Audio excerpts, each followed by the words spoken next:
Mortal danger, the man felt like a speck in the frozen nothingness. Every direction he turned, he could see ice stretching to the edge of the earth. White ice and blue ice, glacial ice tongues and ice wedges. There were no living creatures in sight, not a seal or even a bird. Nothing but him. It was hard to breathe, and each time he exhaled the moisture froze on his face. A chandelier of crystals hung from his beard. His eyebrows were encased like preserved specimens. His eyelashes cracked when he blinked. "Get wet and you die," he often reminded himself. The temperature was nearly -40 degrees Fahrenheit, and it felt far colder because of the wind, which sometimes whipped icy particles into a blinding cloud, making him so disoriented that he toppled over, his bones rattling against the ground. The man, whose name was Henry Worsley, consulted a GPS device to determine precisely where he was. According to his coordinates, he was on the Titan Dome, an ice formation near the South Pole that rises more than 10,000 feet above sea level. 62 days earlier, on November 13, 2015, he'd set out from the coast of Antarctica, hoping to achieve what his hero, Ernest Shackleton, had failed to do a century earlier, to trek on foot from one side of the continent to the other. The journey, which would pass through the South Pole, was more than 1,000 miles, and would traverse what is arguably the most brutal environment in the world. And whereas Shackleton had been part of a large expedition, Worsley, who was 55, was crossing alone and unsupported. No food caches had been deposited along the route to help him forestall starvation, and he had to haul all his provisions on a sled, without the assistance of dogs or a sail. Nobody had attempted this feat before. Worsley's sled, which, at the outset, weighed 325 pounds, nearly double his own weight, was attached to a harness around his waist, and to drag it across the ice he wore cross-country skis and pushed forward with poles in each hand. The trek had begun at nearly sea level, and he'd been ascending with a merciless steadiness, the air thinning and his nose sometimes bleeding from the pressure. A crimson mist colored the snow along his path. When the terrain became too steep, he removed his skis and trudged on foot, his boots fitted with crampons to grip the ice. His eyes scanned the surface for crevasses. One misstep and he'd vanish into a hidden chasm. Worsley was a retired British Army officer who had served in the Special Air Service, a renowned commando unit.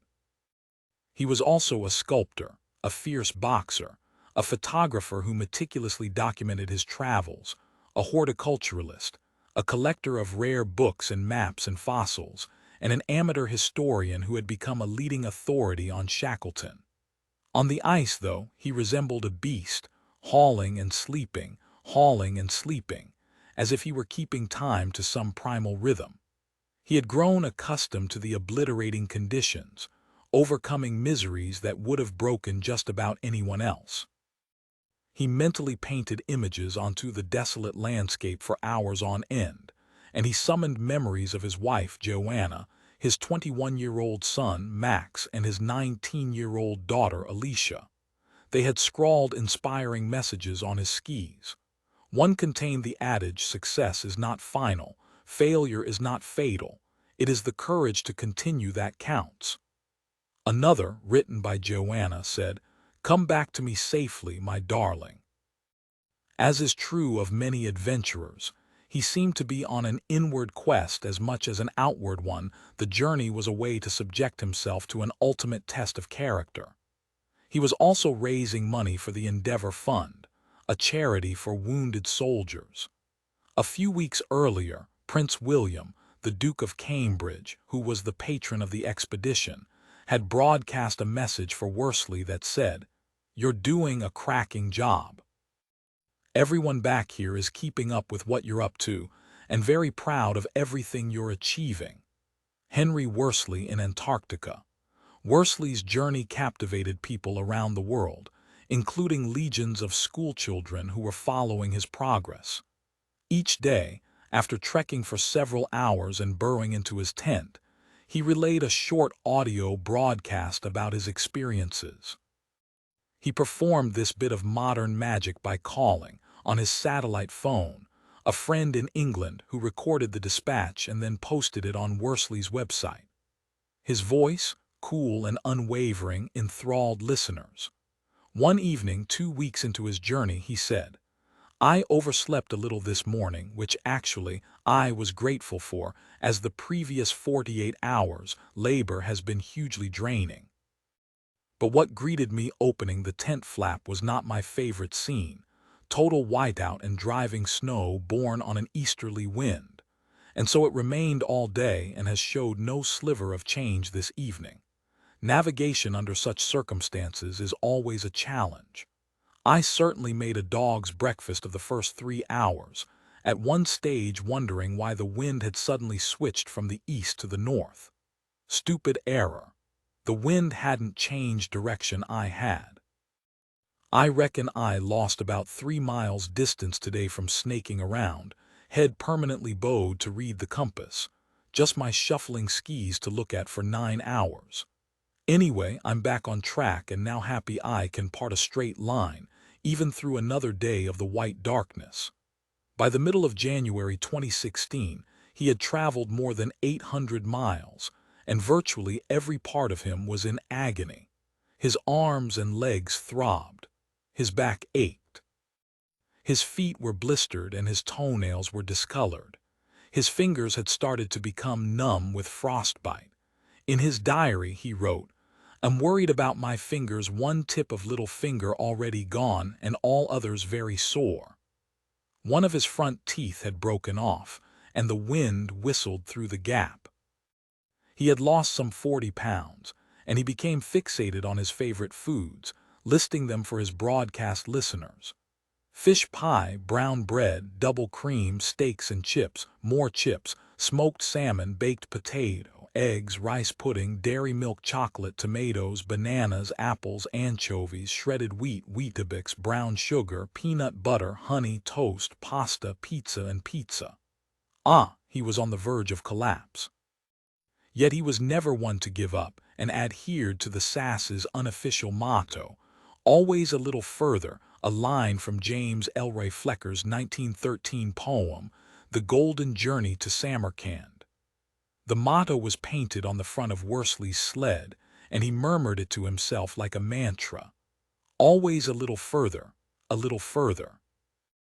He had just reached the summit of the Titan Dome and was beginning to descend, the force of gravity propelling him toward his destination, which was only about 100 miles away. He was so close to what he liked to call a rendezvous with history. Yet how much farther could he press on before the cold consumed him? He had studied with devotion the decision-making of Shackleton, whose ability to escape mortal danger was legendary, and who had famously saved the life of his entire crew when an expedition went awry. Whenever Worsley faced a perilous situation, and he was now in more peril than he'd ever been, he asked himself one question: what would Shax do? Roman II, the lure of little voices. Henry Worsley's father, like Shackleton, had been a celebrated leader of men. While growing up, Henry had heard stories about how his father, Richard Worsley, had fought with distinction during the Second World War, helping his regiment win battles in the deserts of North Africa and on the streets of Italy. The Independent had praised his ability to maintain morale in bruising situations. Over the years, he had risen to the highest ranks of the British Army, becoming Quartermaster General in 1979. "We had seen God in his splendors," Shackleton wrote of his trans-Antarctic expedition. To Henry, his father often seemed like a biblical force, commanding, revered, looming but absent. A relative recalled, "Henry barely saw his dad, and when he did it was like shaking his hand. It wasn't like a hug or like love or anything like that." Richard Worsley was often posted overseas, and when Henry was 7 he was sent to a boarding school for boys in Kent. Henry, who was slight with unnervingly steady blue eyes, found solace in sports, excelling at cricket, rugby, skiing, and hockey. Although he was not physically overpowering, he competed as if something were gnawing at him, diving head first after balls and skiing off marked trails to plunge through murderous woods. At the age of 13, he moved to the Stowe School in Buckinghamshire, where he was the captain of the cricket, rugby, and hockey teams. Kids tended to follow him around, but he preferred to wander alone across the school grounds' forests and meadows that spanned 750 acres.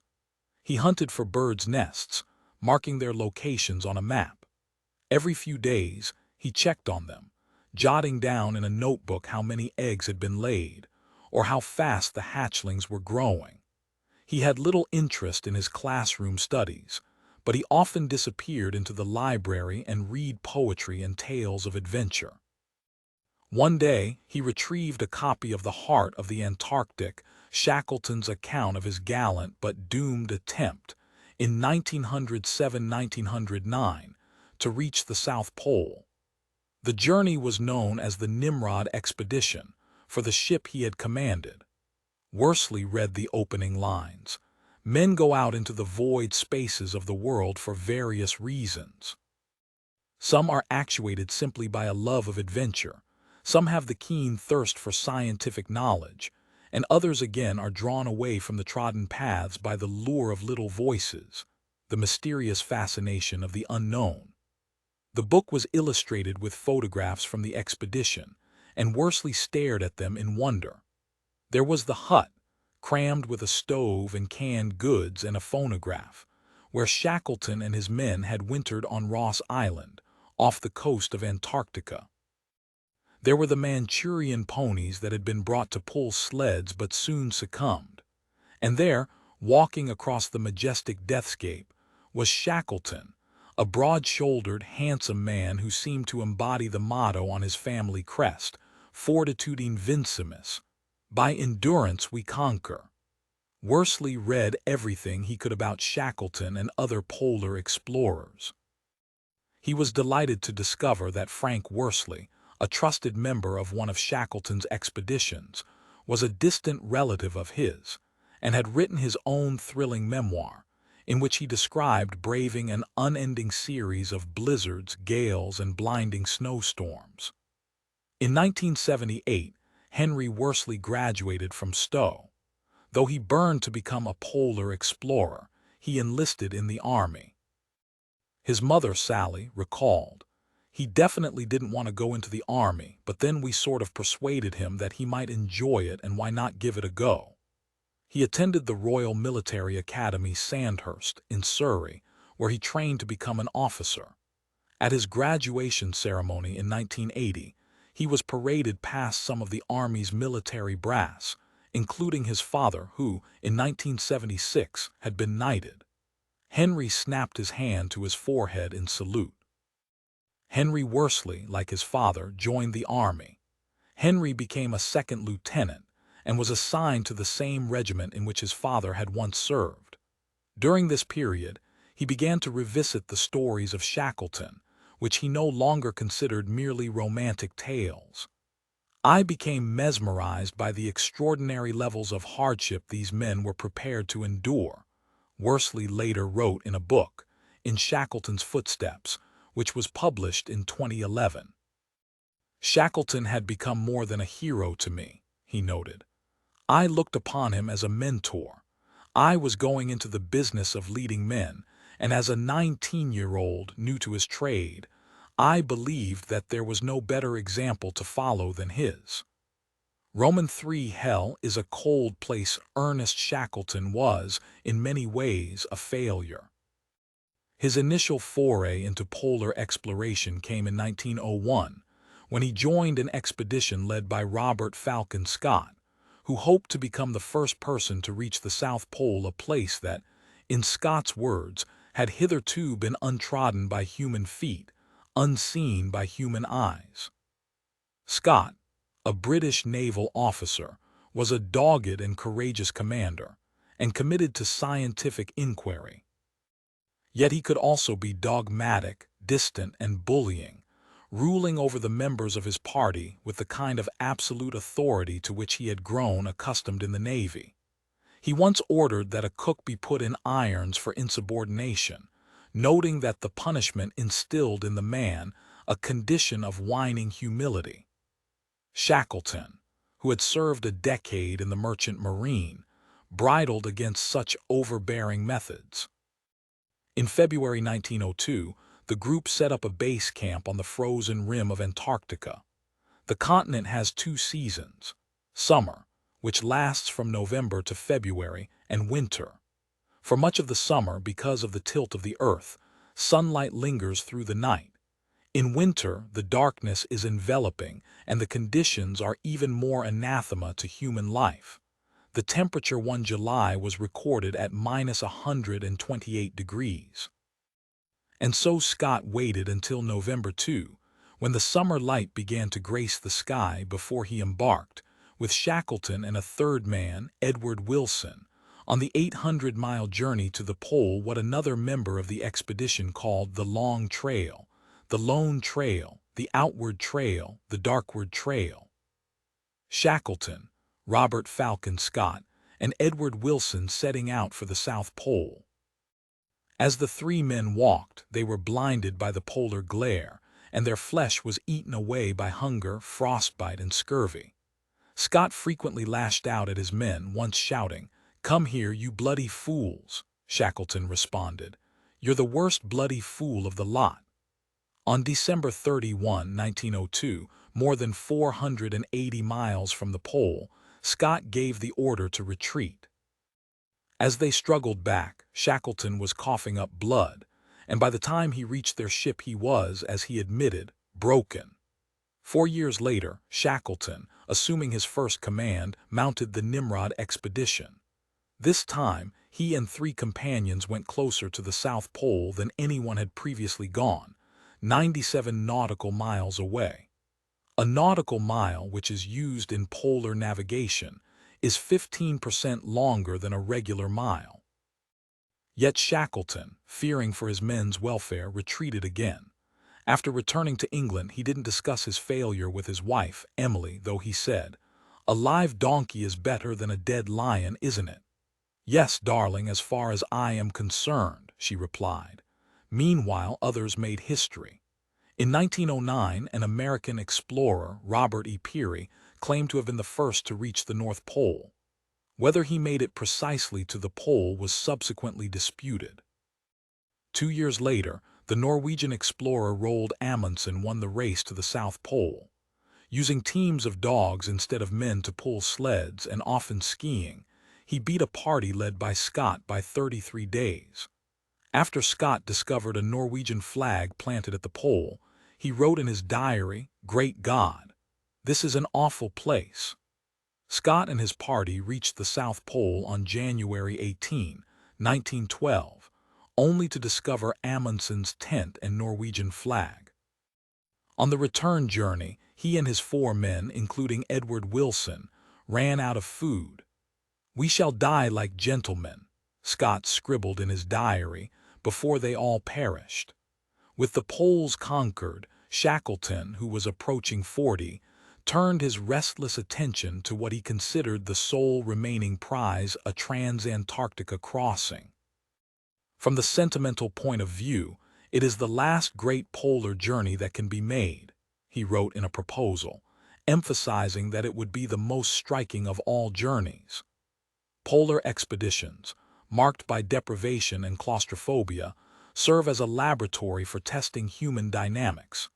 History is studded with accounts of members of parties bickering, backstabbing, slandering, and even, in some cases, mutinying and murdering.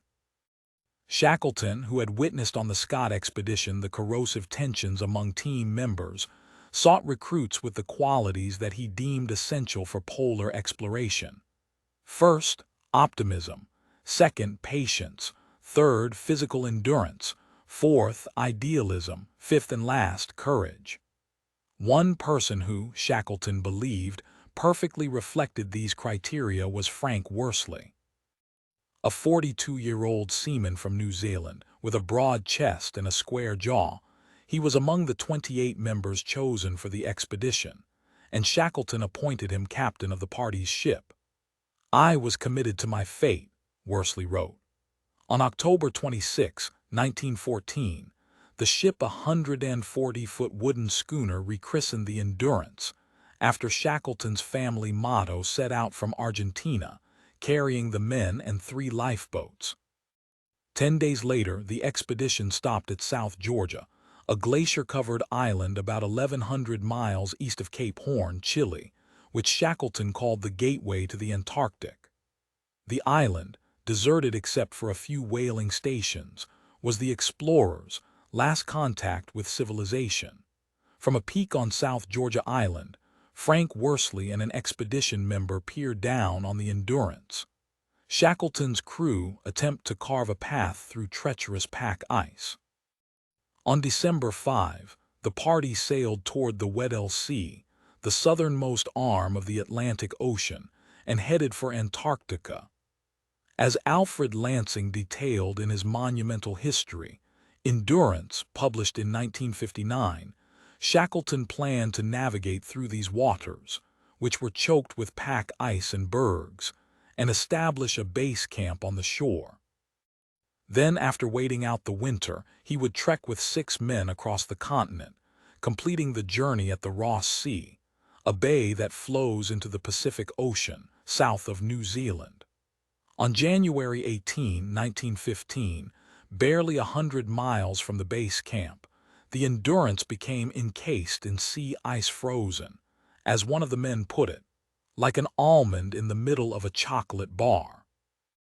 The floe drifted out to sea, carrying the Endurance with it, and by late February, with the onset of winter, Shackleton realized that he and his party would be imprisoned in the icebound ship until the November melt.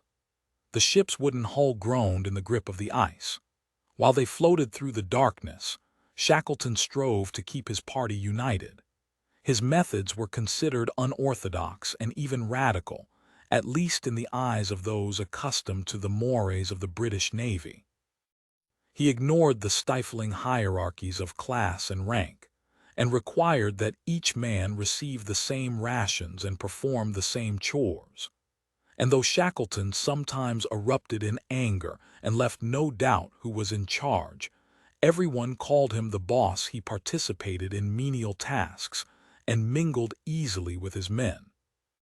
A former naval officer on the expedition, writing in his diary, expressed shock that Shackleton errs on the side of overfamiliarity and does not rebuke members who occasionally address him with a lack of respect. He said of the boss, "He is the very reverse of Captain Scott." To ease the boredom and the dread, Shackleton tried to give the wayward ship a playful atmosphere. The men held regular poker games, and on Sundays a phonograph wafted music through the berths. Once a month, the men gathered by lantern in the dining room, the Ritz, as they called it, to watch Frank Hurley, a photographer who was documenting the expedition, present slides of places around the world that he had visited. The most popular showing was Peeps in Java, with images of palm trees and maidens from the tropical island. Frank Worsley wrote that Shackleton appreciated how deeply one man or small group of men could affect the psychology of the others, adding that he almost insisted upon cheeriness and optimism. As the icebound men endured the dark winter, Shackleton almost insisted that they remain cheerful. But Shackleton was powerless over the ice, and on October 27 the hull's wooden planks began to crack under the pressure. Water burst through the seams, flooding the berths. While the men tried to drain the bilge, the stern of the ship thrust toward the sky as if in prayer.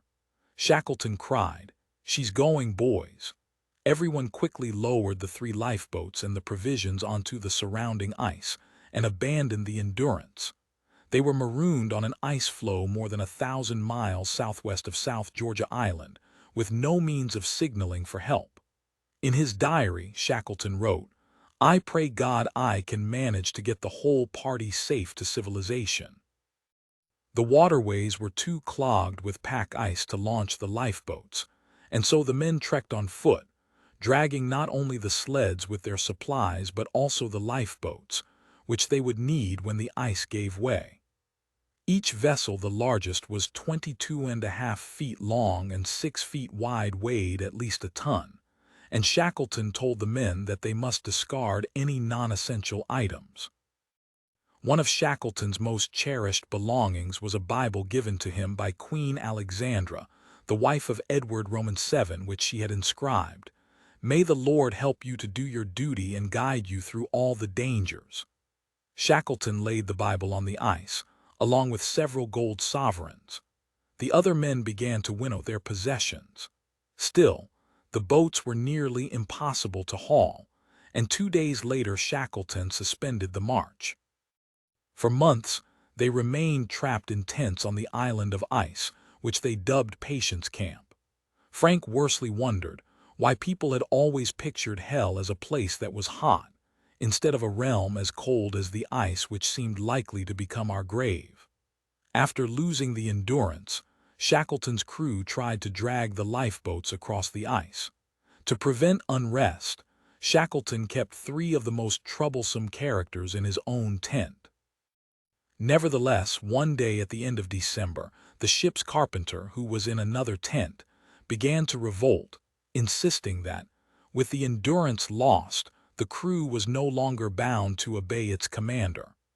Shackleton summoned the other members of the party, who professed their loyalty to him, and after the carpenter was left to contemplate the prospect of his survival alone, the mutiny ended. On April 9, 1916, the ice floe began to crack, and Shackleton gave the long-awaited order, "Launch the boats." After nearly a week, the party reached Elephant Island, a rocky, barren scrap of land 150 miles from mainland Antarctica and 800 miles southwest of South Georgia Island.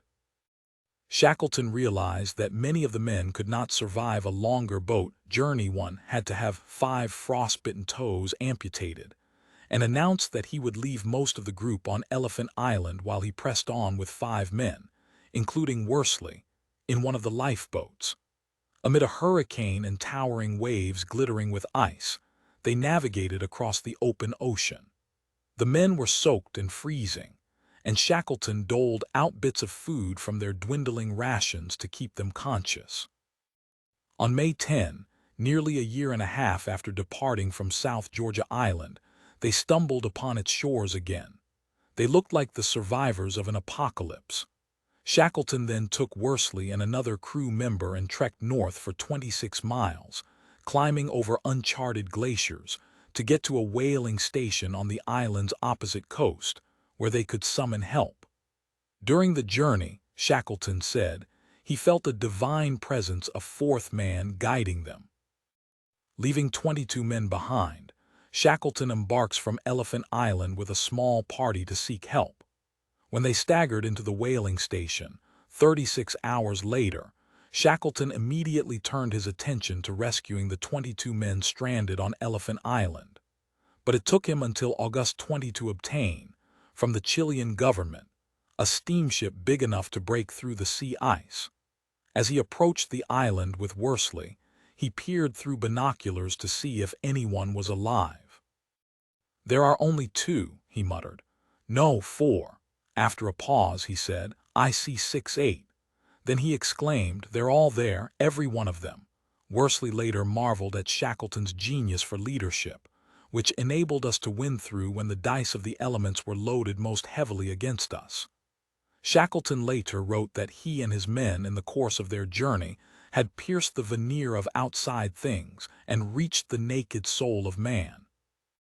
But Shackleton had failed in his mission to become the first person to cross the continent, and in 1922 he died of a heart attack at the age of 47. His fame soon dimmed, while the grim march to death of his rival, Scott, held the public's imagination.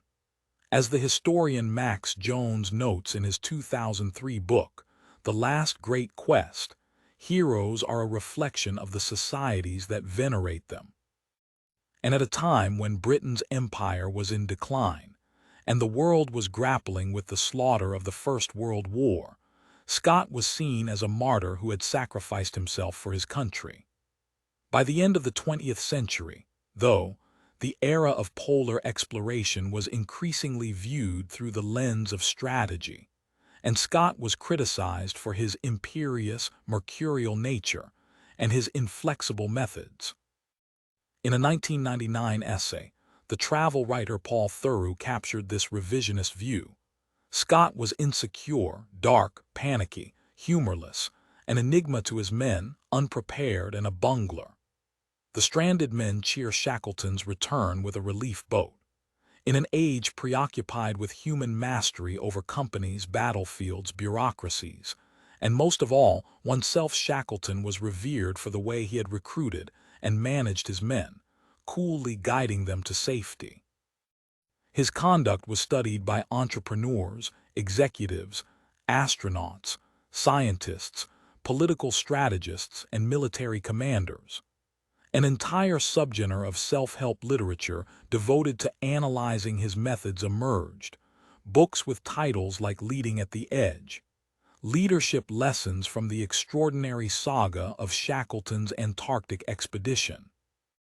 Another example, Shackleton, Leadership Lessons from Antarctica, included such chapters as Be My Tent Mate, Keep Dissidents Close, Camaraderie at 20 Below Zero, Creating an Optimal Work Environment, and Sailing Uncharted Waters, Adapt and Innovate. In reducing a man's life to a how-to guide, these books often glossed over some of Shackleton's weaknesses, his almost naively ambitious endeavors, and his tactical mistakes. They all preach the same gospel: by endurance we conquer. Still, not even a cynic could deny Shackleton's gifts as a commander. As one polar explorer put it, "For scientific leadership, give me Scott. For swift and efficient travel, Amundsen. But when you are in a hopeless situation, when there seems to be no way out, get on your knees and pray for Shackleton." Roman 4, a spine of steel. Henry Worsley on a visit to the Falkland Islands. When Henry Worsley began commanding men in battle, he tried to emulate Shackleton. Foregoing the privileges of army rank, Worsley befriended the members of his unit and shared in their tasks. When his soldiers shaved their heads, he cut off his hair, too, even though the look was, as a superior pointed out to him, rather unofficer-like. Worsley espoused patience and optimism, and tried to demonstrate to his men that, as he put it, their welfare and their lives matter most of all. Nick Carter, who is now Chief of the General Staff, the head of the British Army, said that Worsley had a very caring and sympathetic attitude to his soldiers, or as we like to call them, his riflemen. He added, "He was one of those figures who people followed because he was quite an aspirational leader. People would like to be him." Though Worsley generally displayed a modest temperament, he had moments of flamboyance. When he wasn't in uniform, he liked to wear a bright-colored belt or shirt. He kept ferrets as pets, and he drove a Harley-Davidson, a cigar often clamped between his teeth. Like Shackleton, who considered poetry vital mental medicine, he could quote verse by such writers as Robert Browning and Rudyard Kipling. When he was stationed abroad, his initial posting in 1980 was in Cyprus. He painted the novel landscapes, and when he first faced the threat of violence in Northern Ireland, he took up sewing to calm his nerves. He could often be seen in his quarters with his needlepoint, at work on a rug or a cushion, before seizing his weapon and heading into the streets. When back in London, he volunteered at a prison to teach tatting, a form of lace-making, to inmates. In 1988, Worsley, by then promoted to captain, was drawn to the Special Air Service, whose forces, clad in black, had a mystique of unsurpassed fitness and daring-do. Just as there were self-help books on Shackleton's methods, there were manuals on how to master the SAS's endurance techniques and practical leadership skills, including how to foster a team mind and the will to survive. Worsley signed up for the SAS's selection course, which is so physically punishing that participants have died trying to pass it. In 2013, 2 men on a prolonged trek fatally collapsed from heat exhaustion, A third was rushed to the hospital and later died of organ failure. According to legend, after two candidates lost their lives during a test in 1981, the chief instructor remarked, "Death is nature's way of telling you failed." The course lasted 6 months, and during its first stage, Worsley had to complete a series of timed marches known as death marches through the Brecon Beacons, a mountain range in South Wales. He trekked for days in full combat gear, consuming little more than water and carrying a heavy rucksack. He could see other applicants collapsing and quitting. Their minds often gave out before their bodies. The marches culminated in what was known as the endurance, a 40-mile hike over a 3,000-foot-high peak that he had to finish in less than 22 hours while carrying a 55-pound rucksack. After completing this part of the course, he was flown to Brunei, where he was helicoptered into a jungle filled with orangutans and cloud leopards and poisonous snakes. He had to survive for a week while eluding a band of soldiers tasked with hunting him down.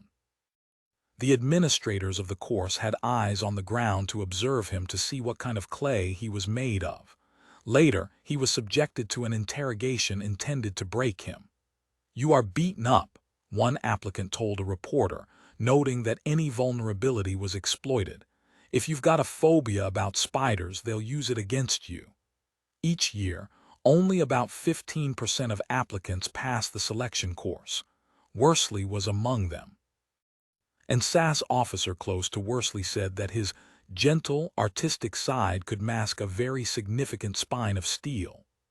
Worsley went on to serve 2 tours with the SAS, a rare distinction for a junior officer. One evening at a party in London in 1989, Worsley met Joanna Stainton.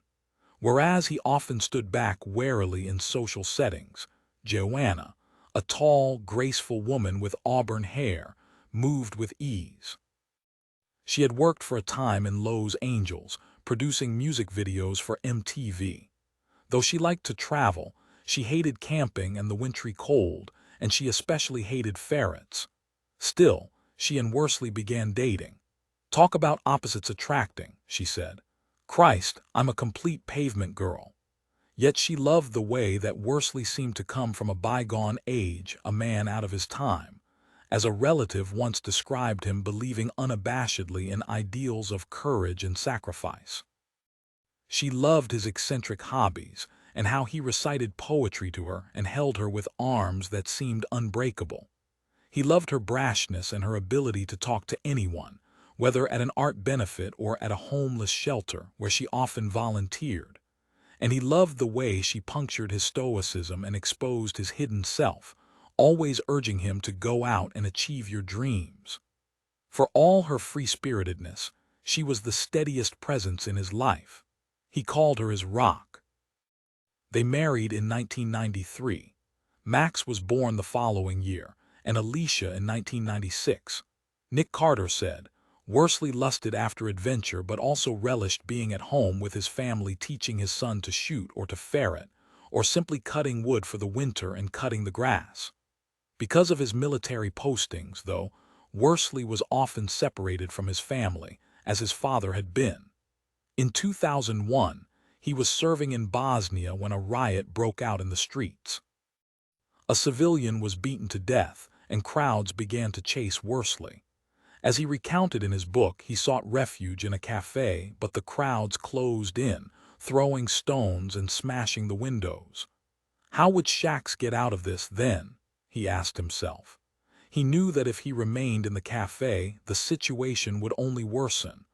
I had to be decisive and make a move, as Shackleton had done. He pinpointed a place in the distance where he could find cover, and he made a break for it, dashing through the onslaught and summoning his regiment. He then diffused the uprising by deploying his soldiers around the area and persuading the ringleaders to back down using what Carter later described as a very subtle use of coercion and negotiation. In 2002, Worsley was awarded the Queen's Commendation for Valuable Service, in recognition of gallant and distinguished services. Many officers and soldiers admired him the way he admired Shackleton. Carter described him to a reporter as one of the most understated but bravest people I have known, and a soldier who had served under Worsley hailed him as a fiercely capable leader of men. Yet his military career soon stalled. Joanna recalled, "He loved the soldiering part of soldiering, but once you command your regiment at about the age of 40, all the postings after that are slightly more political desk-type jobs, which Henry hated." A former officer said that Worsley refused to jockey for position, noting, "That wasn't his style." Worsley, who had been promoted to lieutenant colonel in 2000, watched as many of his closest friends were becoming brigadiers and generals. Henry admired Joanna's brashness and her entreaties to go out and achieve your dreams. His fascination with Shackleton, meanwhile, seemed to deepen. He spent hours at antique shops and auction houses in search of what he called Shackletonia, autographed books and photographs and diaries and correspondence and other memorabilia. Henry lost a fortune on it all, Joanna recalled. At one auction, he bid feverishly on a first edition of Shackleton's book about the Endurance Expedition, South, in which Shackleton had inscribed a message to his parents. "With love from Ernest, Christmas 1919. Every time Worsley made an offer, a person bidding anonymously over the telephone countered him and finally made off with the prize at a price of $7,000. Weeks later, on his 10th wedding anniversary, Joanna gave him a present, the inscribed book. Each had been unaware that the other was the rival bidder. He considered the gift to be his most treasured possession of all. In November of 2003, he made a pilgrimage to a place that he had dreamed of visiting since he was a boy, South Georgia Island. Not only had Shackleton and Frank Worsley found refuge there after the sinking of the Endurance, the two men also had returned to the island in 1922, preparing for a new Antarctic expedition. The day after their arrival, Shackleton had suffered his heart attack and died. His stillness was startling to me, for stillness was the one thing that I found it impossible to associate with him, Frank Worsley wrote. After Frank Worsley and other members of the expedition buried Shackleton at a cemetery on the island, they found stones and built a cairn to mark the grave. And as they raised this makeshift memorial, Frank Worsley recalled, "A snowstorm beat down upon us, a ghost, it seemed to me, of the hurricane in which he and I had approached South Georgia after our boat journey from Elephant Island." More than 80 years later, Henry Worsley, carrying a rucksack and a sleeping bag, pried open the cemetery gate and went inside. It was twilight, and he could just make out the cairn and a granite tombstone, which was engraved with a paraphrase of a line by Robert Browning. "I hold that a man should strive to the uttermost for his life's set prize." Worsley put his sleeping bag on the ground and climbed inside it, facing the block of granite. "Reaching out to touch it, I considered for a moment just how significant a moment in my life this was," he later wrote, adding, "I was about to spend the night beside the grave of my hero since childhood." Afterward, he found a sonnet by an explorer from New Zealand named Hugh de Lauter, which echoed his feelings so intensely that he annotated it and often recited it aloud. "Rest, Sir Ernest, rest beneath your star. All striving done and life's set prize attained. Not geographic goals, but greater far the pinnacles of leadership you gained. Rest, Sir Ernest, rest. God knows there's none deserves it more. The long Antarctic night now friend, not foe, with South's white warfare won and crew from death's dark door led back to light. How was it your endurance overcame the daily struggle just to keep alive long past the point where death would bring no shame? Half starved and frozen, how did you survive, and how was no man lost while in your care? God knows. God knows it well, for he was there." After his trip to South Georgia, Worsley longed even more to make his own polar journey to obtain his own life-set prize. but he doubted that he ever would. As he put it, "I was afraid of the unknown, the planning, the training, the fundraising, and not least the risk of failure." In 2003, Worsley visited Shackleton's grave on South Georgia Island. The plan of attack one day in March 2004, Worsley was contacted by Alexandra Shackleton, the explorer's granddaughter. He'd met her several years earlier, at Christie's in London, when he had successfully bid on an autographed photograph of her grandfather. Afterward, Worsley periodically ran into her at lectures on polar exploration, and he had shared with her his desire to make an Antarctic expedition. Alexandra told Worsley that she wanted him to meet another Shackleton descendant, a great-nephew named Wilgow.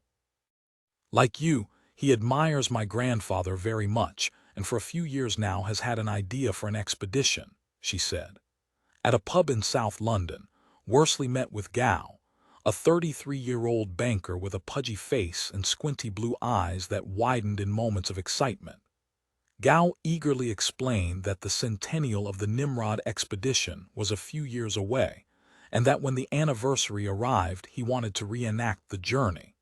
Worsley was steeped in the details of the failed journey. On October 29, 1908, Shackleton had departed for the South Pole with 3 other men, including a meteorologist named Jameson Boyd Adams, who was his second in command. After coming within 97 nautical miles of the pole, on January 9, 1909, Shackleton planted a British flag in the ice, taking, in his words, possession of this plateau in the name of His Majesty King Edward VII. He then faced a terrible quandary. He knew that he could reach the pole in several days, capturing the Grail, but if he kept going he would deplete the food the party needed for the return journey and jeopardize the lives of his men, who were already fading. Ultimately, Shackleton made what Worsley considered the most selfless and astonishing decision ever in the history of polar exploration. He turned back. Gow envisaged that the new expedition would be composed of descendants of men who had explored alongside Shackleton. They would try to reach Shackleton's farthest point on January 9, 2009, exactly 100 years after he did, and then press on to the South Pole, completing, in Gow's words, unfinished family business.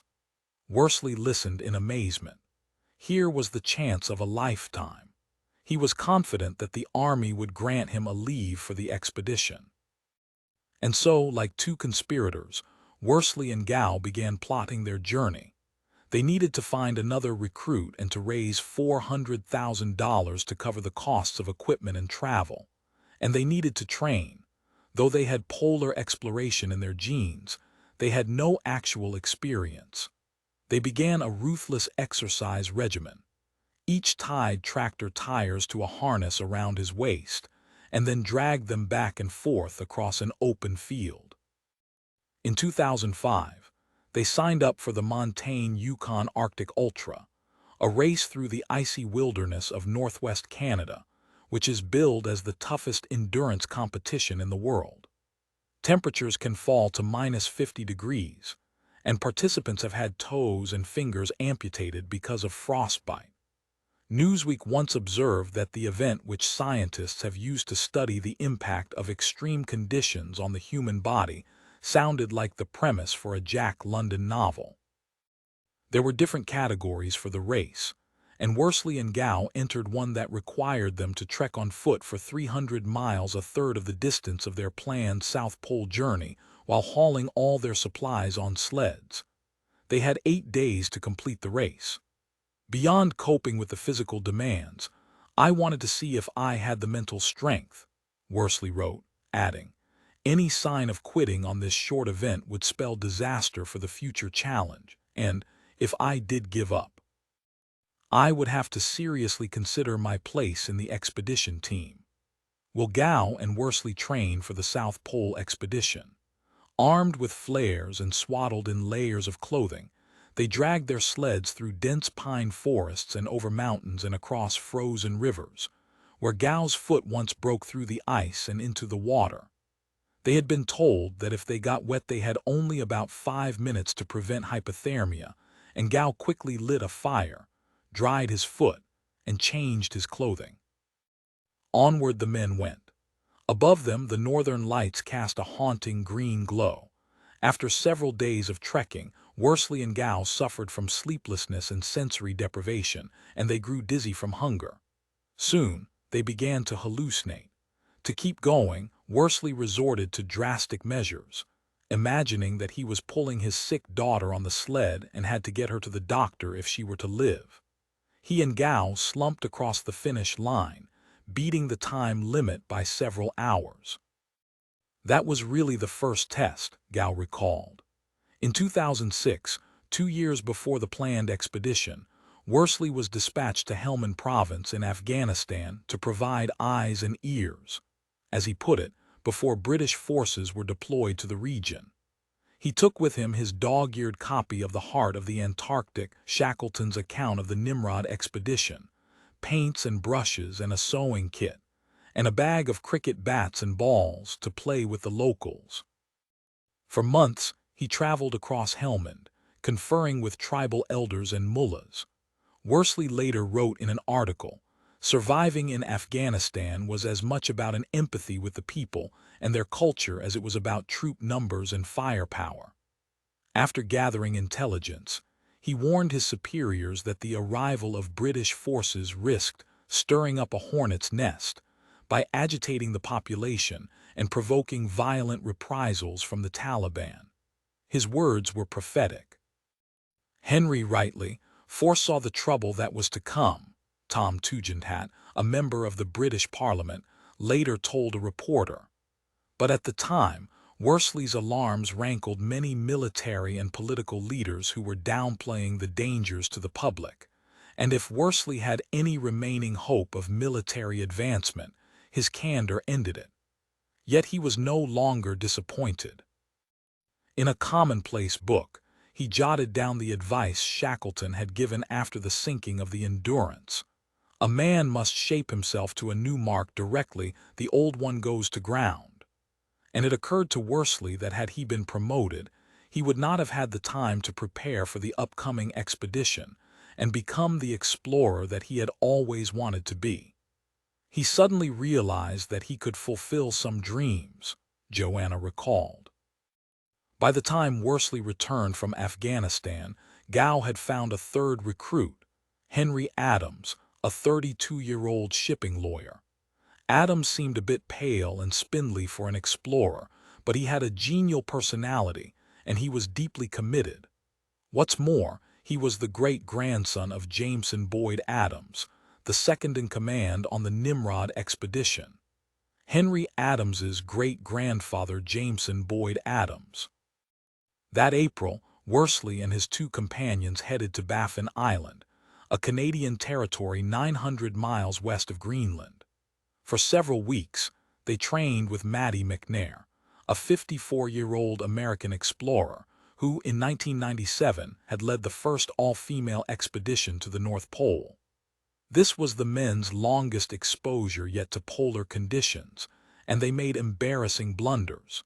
They forgot to turn off a portable stove and nearly engulfed their tent in flames. They skied too slowly and never seemed to navigate along a straight line. One day, after Worsley declined to wear tinted goggles, he suffered from snow blindness. But he and the others learned from their mistakes and emerged with a better understanding, as Adams put it, of how to live on the ice. Gao's great-uncle Ernest Shackleton. Henry Worsley's ancestor Frank Worsley. The trip, however, had brought to a head a simmering problem: the team's lack of clear leadership. Gao was ostensibly in charge, but the expedition was plagued by disorganization, causing tension among the men. Moreover, only a fraction of the necessary funds had been raised. In their tent on Baffin Island, Worsley broached the matter with Gao, threatening to drop out of the expedition if things didn't change. Henry didn't dodge bullets, Adams recalled. After some consideration, Gao asked Worsley to take charge. With his military background, it made very good sense, Gao recalled. Adams and myself were young whippersnappers. We were quite happy to have some wise old owl leading us away. Gow, Worsley, and Adams training in Greenland. In the 2 years before their departure, Worsley was consumed with the mission. Late at night, after completing his army duties, he wrote letters seeking meetings with potential donors. If he got his foot in the door, he would usually come out with money, his son Max recalled. His passion and his fire, you could see it within him. It gripped people.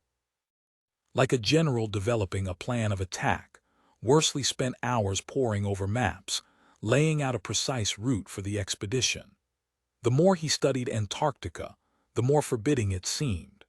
The continent is nearly 5.5 million square miles larger than Europe, and it doubles in size in winter when its coastal waters freeze over. Approximately 98% of Antarctica is covered in an ice sheet, which rises and drops and bends over the varied topography. The sheet, which in places is 15,000 feet thick, contains about 70% of the freshwater and 90% of the ice on Earth. Yet Antarctica is classified as a desert because there is so little precipitation. It is the driest and highest continent, with an average elevation of 7,500 feet. It is also the windiest, with gusts reaching up to 200 miles per hour, and the coldest, with temperatures in the interior falling below -75 degrees. Scientists have used the Antarctic to test spacesuits for Mars, where the average surface temperature is -67. Worsley, Gow, and Adams plan to begin their journey south of New Zealand on Ross Island. The island is bound by the Ross Ice Shelf, which extends over the Ross Sea and is the largest body of floating ice in the world, more than 180,000 square miles and, on average, more than 1,000 feet thick. Because the Ross Ice Shelf is easier to reach by sea during the summer than other parts of the continent, and because it is relatively smooth and stretches nearly 600 miles toward the heart of Antarctica, it was the starting point for expeditions to the South Pole during the golden age of Antarctic exploration. Shackleton and Scott and Amundsen all began their expeditions on the shelf, camped on an iceberg off the Greenland coast. Like these explorers, Worsley and his team would head south across the ice shelf, a journey of nearly 400 nautical miles, until they reached the Transantarctic Mountains, which divide the continent and extend to the Weddell Sea. To get to the polar plateau, an elevated, almost featureless part of the continental ice shelf, where the South Pole is situated, the party would have to cross these mountains, which rise nearly 15,000 feet. On the Nimrod expedition, Shackleton discovered one of the few passable routes, a glacier-covered valley, 25 miles wide and 125 miles long, that runs between the mountains like a frozen causeway. "There burst upon our vision an open road to the south," Shackleton wrote. Still, the glacier, which Shackleton named Beardmore, after William Beardmore, a Scottish industrialist and a patron of his expedition, is treacherous. Its elevation is 8,000 feet, and its surface is riddled with crevasses. The last of Shackleton's Manchurian ponies had disappeared into one. When Scott crossed the glacier during his later expedition, one of his men suffered a fatal head injury after falling into a crevasse. Only a dozen people, the same number that have walked on the moon, had trekked the length of the glacier. Worsley referred to it as his nemesis. If he and his companions survived the crossing, they would emerge on the polar plateau, where they would ascend the 10,000-foot-high Titan Dome to reach Shackleton's farthest point, 88 degrees 23' 2b9s, 162 degrees E. Finally, Worsley's party would trek the remaining 97 nautical miles to the pole, whose elevation is 9,300 feet. Every spare hour was devoted to the project, and "Bloody Shackleton" became a phrase frequently used by the children, Worsley wrote. By October of 2008, He and his colleagues were ready to embark on what had been officially named the Matrix Shackleton Centenary Expedition. Before leaving, Worsley and his family gathered for an early Christmas celebration.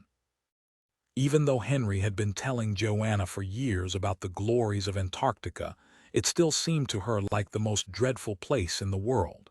Yet she believed that, to borrow Thomas Pynchon's words, everyone has an Antarctic someplace people seek to find answers about themselves. In the case of her husband, it was the Antarctic itself. And so she gave her blessing to the adventure, even though it threatened to take from her the man she loved. The Beardmore Glacier. Worsley called it his nemesis.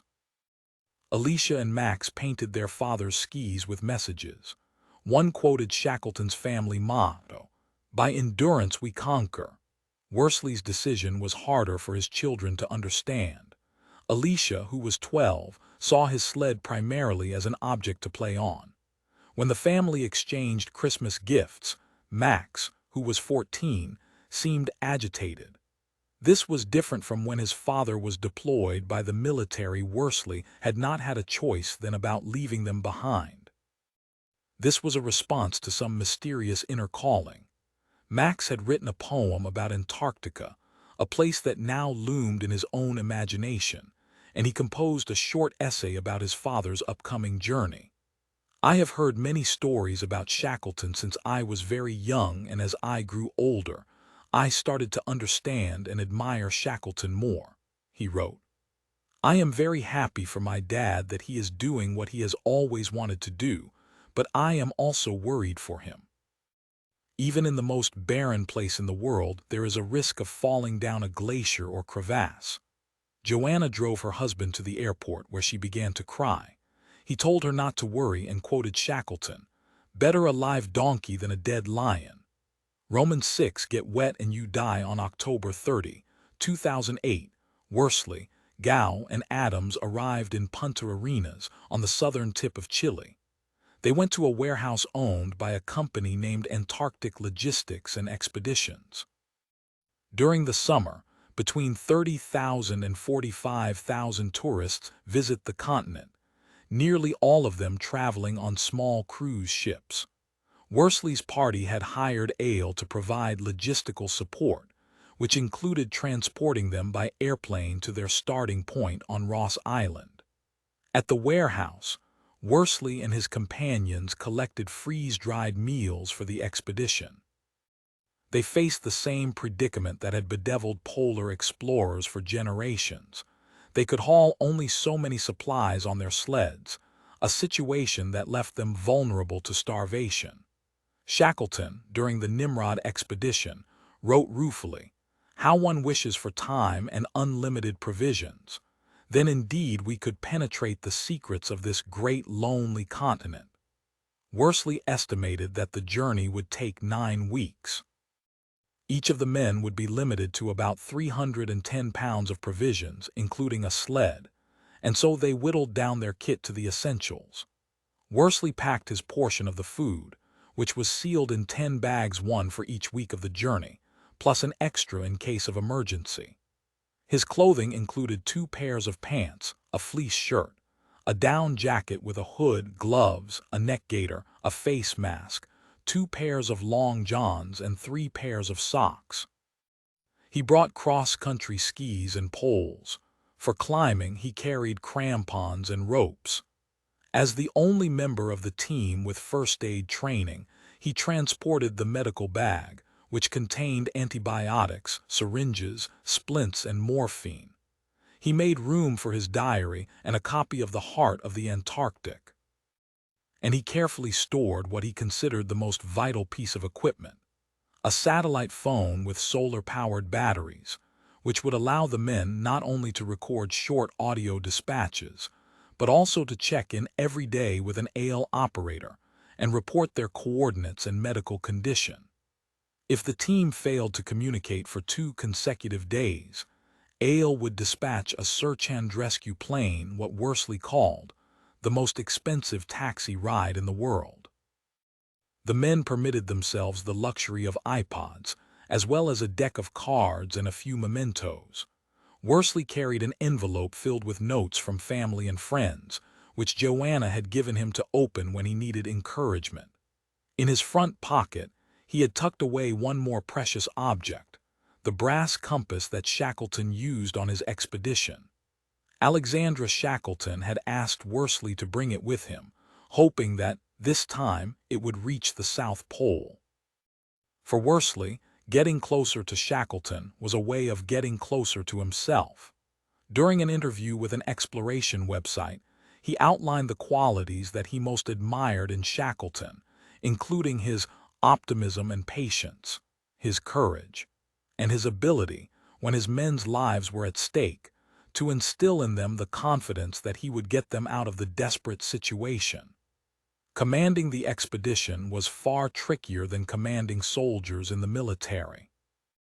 In Antarctica, his authority was not official but merely granted, and he had no more experience as a polar explorer than his peers did.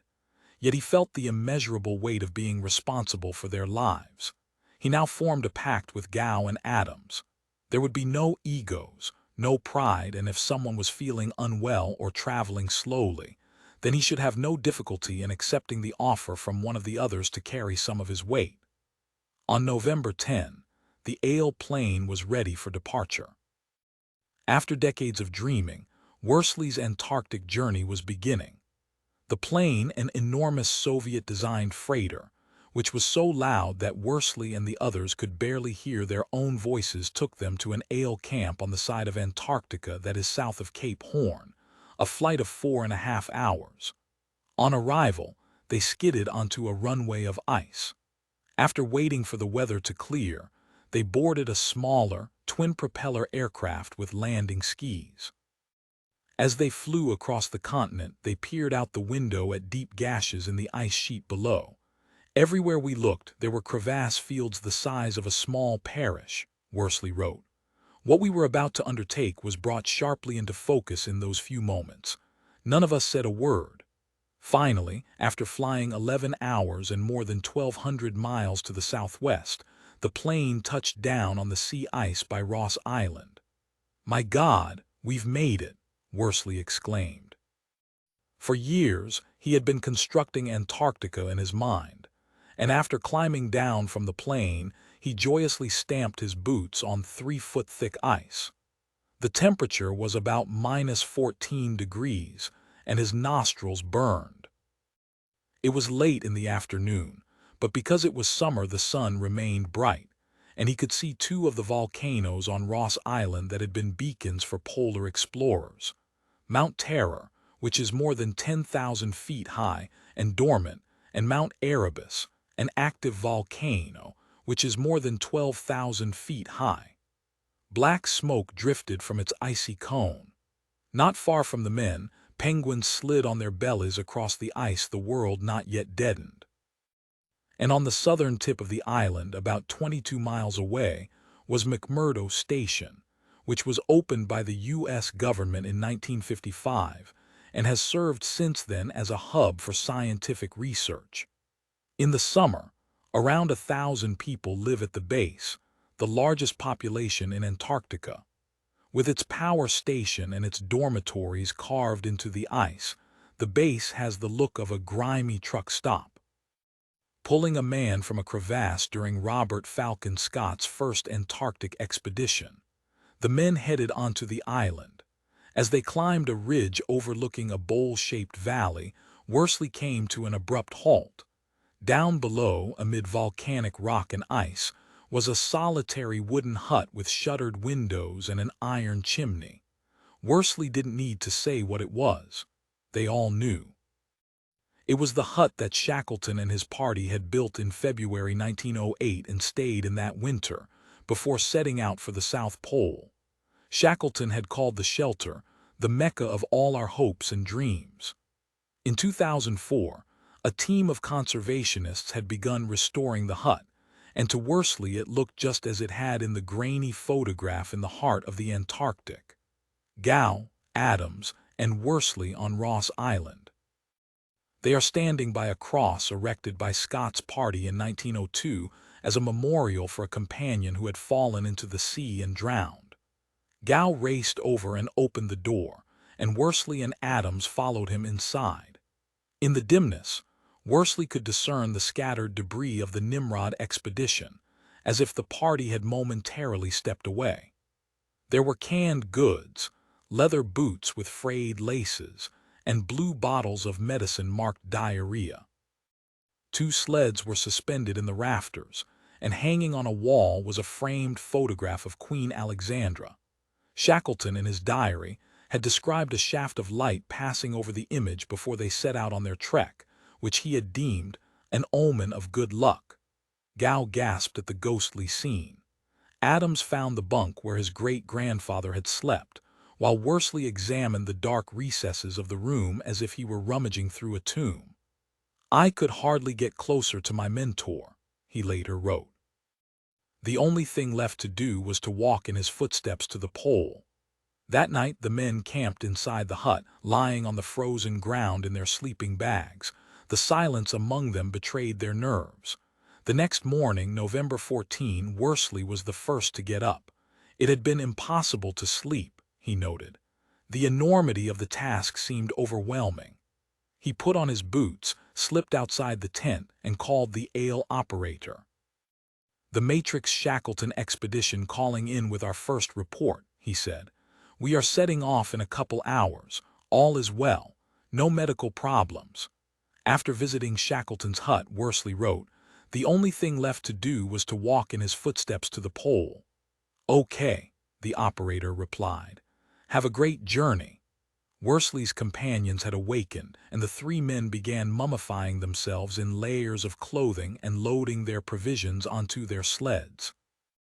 Worsley made sure to distribute the weight evenly on his sled, and he covered his cargo with a tarp. The sled, which was emblazoned with the words "always a little further," and "by endurance we conquer," resembled a torpedo. After attaching the sled to a harness around his waist, Worsley clipped his boots into his skis, seeing the messages that his family had painted on them. "Don't give up. Push it, fat ass." At 10 a.m., the hour that Shackleton had set out, Worsley and his men leaned into their harnesses and began their trek. This was the moment that he'd been waiting for nearly all his life, Worsley thought. Yet as he strained with his arms and his legs to propel himself forward and drag the heavy sled, he was gnawed by doubts. "I was nervous about lots of things, of failing the team, of getting injured, of letting down all those people who had supported us, of plainly not being physically up for it. Put simply, I feared failure." The surface was generally flat and smooth, and as he and the other men headed south toward the Ross Ice Shelf, they began to gather some momentum. Worsley made sure that they followed the advice of Maddie McNair, who had instructed them on Baffin Island. Stay together, never separate. She had drummed into them one other rule: if you get wet, you die. Worsley, Gow, and Adams, near the start of their journey. After several miles, they came upon another desolate wooden hut. Robert Falcon Scott and his men had built it in 1911 on their fateful South Pole expedition. Ice crept over the timbered walls and glazed the window panes like jungle vines. Inside the hut, Worsley and his companions found the chart table where Scott had studied his maps, and the bunk belonging to Captain Lawrence Oates, who had left the party's tent on the return journey from the pole, saying, "I am just going outside and may be some time." He was never seen again. As Worsley inspected the objects, he felt uneasy. "I couldn't shake the sense of pathetic sadness from my mind." The men quickly resumed tracing the path of their forebears, which had long since been obliterated by the windswept ice. The fresh tracks made by Worsley and his companions gradually vanished as well. Tiny granules of ice swirled in the wind like ash. The men used a compass to maintain a southward trajectory. Their breath smoked and their bodies sweated in the arid cold. After slogging for 7 hours, Worsley gave the order to stop for the day. They had covered nearly 8 nautical miles. In order to reach the 97-mile mark on January 9, the men would need to average between 10 and 12 nautical miles per day. but it was a promising start. They began the cumbersome process of making camp, pitching their tent, which was roughly 14 feet long and 7 feet wide, gathering provisions from the sled, squeezing inside the shelter and removing their ski boots and sweaty socks, which they hung on a clothesline above their heads, along with any other damp items, checking their bodies for frostbite and putting on dry socks and tent booties, and firing up a gas cooker, melting snow in a kettle, and pouring hot water into packets of freeze-dried meals. Parked amid a sea of ice, as the men ate, they talked about the relatively warm weather. The temperature had reached 14 degrees. Adams delivered the evening broadcast, reporting that they had been blessed with beautiful sunshine, exactly as Shackleton had 100 years ago on his first day. Privately, though, Adams confessed to Worsley and Gow that he felt like an amateur hauling his sled and had a deep sense of unease. He was right and honest, Worsley wrote. None of us knew what the next 2 months were going to be like. The view from within. Following supper, the men dipped their toothbrushes in the snow and cleaned their teeth, which Worsley believed was essential to maintaining a sense of humanity. Then, jostling for space, they spread out their sleeping bags. Worsley, however, didn't climb into his. In spite of his aching muscles and the dropping temperature, the sun was now hugging the horizon. He went for an evening walk. He decided to make this a daily ritual, like a mystic who pursues enlightenment through self-abnegation. The harsh reality of Antarctica had seemed only to deepen his entrancement with it. Outside, he often picked up objects, a fragment of a penguin's skull, a small rock, and put them in a pocket, despite the extra weight. We used to take the mickey out of him for taking all this rubbish, Gow recalled. After Worsley's stroll, which lasted about 20 minutes, he returned to the tent and settled into his sleeping bag. They all kept plastic bottles nearby in case they had to respond to what Adams referred to as a call of nature. Before falling asleep, Worsley wrote briefly in his diary, ending with a quote from Shackleton. "I pray that we may be successful, for my heart had been so much in this." Within 8 days, they had covered more than 75 nautical miles. The scale of the Ross ice shelf was dawning on Worsley. It was bigger than France. Shackleton described it as a dead, smooth, white plain, weird beyond description. Worsley and his men moved in single file and rarely spoke, hearing only the thumping of their sleds or the soundtracks on their iPods. Adams loved to listen to Rachmaninoff's Vespers. Gow sometimes trudged along to an audiobook of Lansing's Endurance. Worsley's playlist included Bruce Springsteen and the Seeger Sessions Band playing Eyes on the Prize. "I got my hand on the gospel plow, won't take nothing for my journey now. And we shall overcome. We are not afraid. We are not afraid." With nothing to stare at but ice, Worsley was becoming a connoisseur of its varieties. It could be squeaky or powdery or crusty. The wind often sculpted it into waves, known as sastrugi, which rose as high as 4 feet and sometimes extended in parallel rows to the horizon. Adams noted in a broadcast that each of the men had his own strategy for traversing the frozen waves. "Henry tends to herringbone over it, declares war on the sastrugi, and I tend to try and run at it." Then there was the deep, sludgy ice, the most wretched of all, which made them feel like they were plowing through wet sand. Because it was more taxing to be up front breaking track, the men took hourly turns in the lead. They were burning between 6,000 and 8,000 calories a day, and periodically paused to consume energy drinks and snack on such fatty foods as salami, nuts, and chocolate. Even so, they began to lose weight.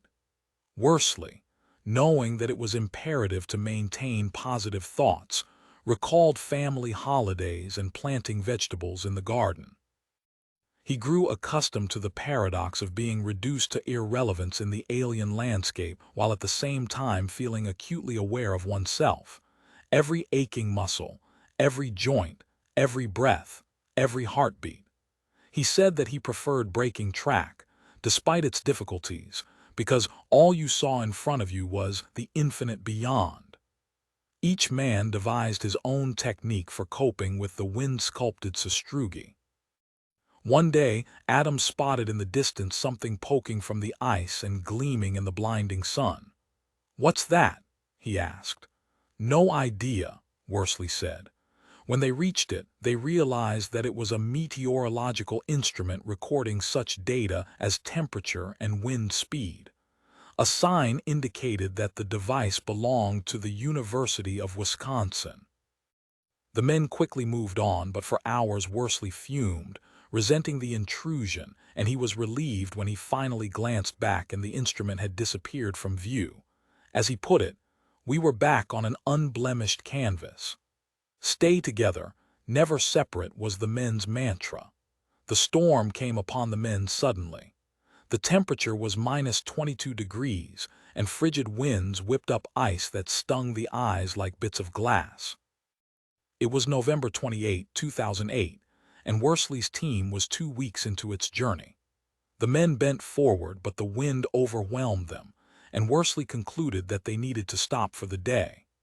Moments after they unpacked the tent, the wind nearly hurled it into the white oblivion. They fastened its corners with ice screws and buried the flaps under the snow and used their sleds as barricades. Then the men scurried inside, crouching together and shivering as the tent's nylon fabric rattled. Worsley called the AIL operator to give their coordinates. "We are caught in a storm and won't be moving today," he said. "I can hear the wind," the operator replied. The tempest intensified, the wind hissing at 50 miles per hour. Ice drifted over the tent.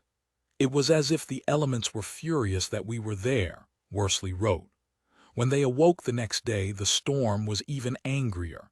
In a broadcast, Adams said, "We are tent-bound again." They knew that in 1912, less than 10 nautical miles from their position, Robert Falcon Scott and his party had died during their trek back from the pole. "It's a very, very sobering thought for us," Adams added. "Whiteout. It was as if the elements were furious that we were there," Worsley wrote. The tent was virtually submerged under ice, and inside the air reeked of unwashed bodies and dirty socks and stove fuel. Worsley, whom Gow and Adams now called the General, tried to foster a light-hearted atmosphere. The men passed the time chatting and reading and playing poker. They had previously named themselves the founding members of the Antarctic Malt Whiskey Appreciation Society. Per its bylaws, every Thursday evening the explorers would drink from a flask of whiskey, which Gow had brought with him, and the next morning they would sleep in an extra 2 hours. Even though it was a Saturday, the men passed around the flask. The liquor warmed them. Worsley, who in the army had honed a gallows humor, joked about their circumstances. If they could make fun of dying, they still had some life in them. In an earlier audio broadcast, Worsley had reported morale's high, adding, "We've just had supper. Will is picking his toes and Henry Adams is writing in his diary. We'll send you another report tomorrow. Until then, farewell from the Ross Ice Shelf." After 2 more days, the storm relented.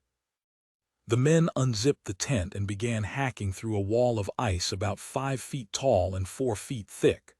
They dug for more than an hour, until they emerged into the blinding light like escaped prisoners. They packed and pressed on, trying to make up time. "I pray that we may be successful," Worsley wrote in his diary. On a clear day, they could now discern the peaks of the Transantarctic Mountains, high points piercing the horizon line, as Worsley reported in a broadcast.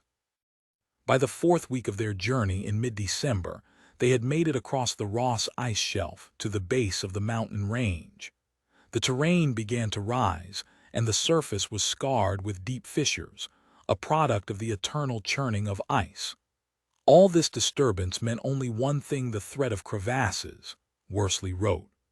The following day, despite the danger, Worsley went on his walkabout and collected several rock specimens. Hoping to do reconnaissance for the upcoming route, he continued walking for hours, at one point climbing onto a ledge and looking south. Before him, shrouded in mist, rose the Beardmore Glacier. I gazed into the gloom wondering just what my nemesis had in store for us, he wrote.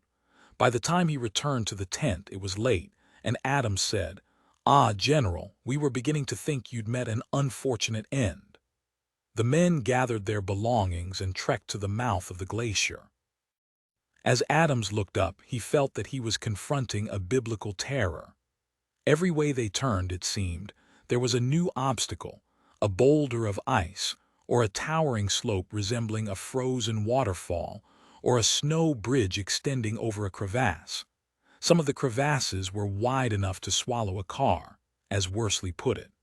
Others were only a few feet deep, but that was enough for someone to break an ankle or twist a knee. If one of the men were injured, there would be no place for miles for a rescue plane to land. An ail doctor had warned them, "You either get yourself out or you don't get out." Worsley decided that they could no longer proceed on skis, and so they attached crampons to their boots and put on climbing harnesses, double-checking the screws, slings, and carabiners. Then the men roped themselves together, Worsley in front, followed by Gow and Adams. As they inched up the glacier, their sleds felt like ship anchors being dragged across an ocean floor. The days were slow and draining. Before each step, Worsley, who was responsible for finding a path, poked his pole in front of him to see if the ice was solid. Whenever a hole opened, he leaned over and glimpsed the underworld a chute swirling into darkness.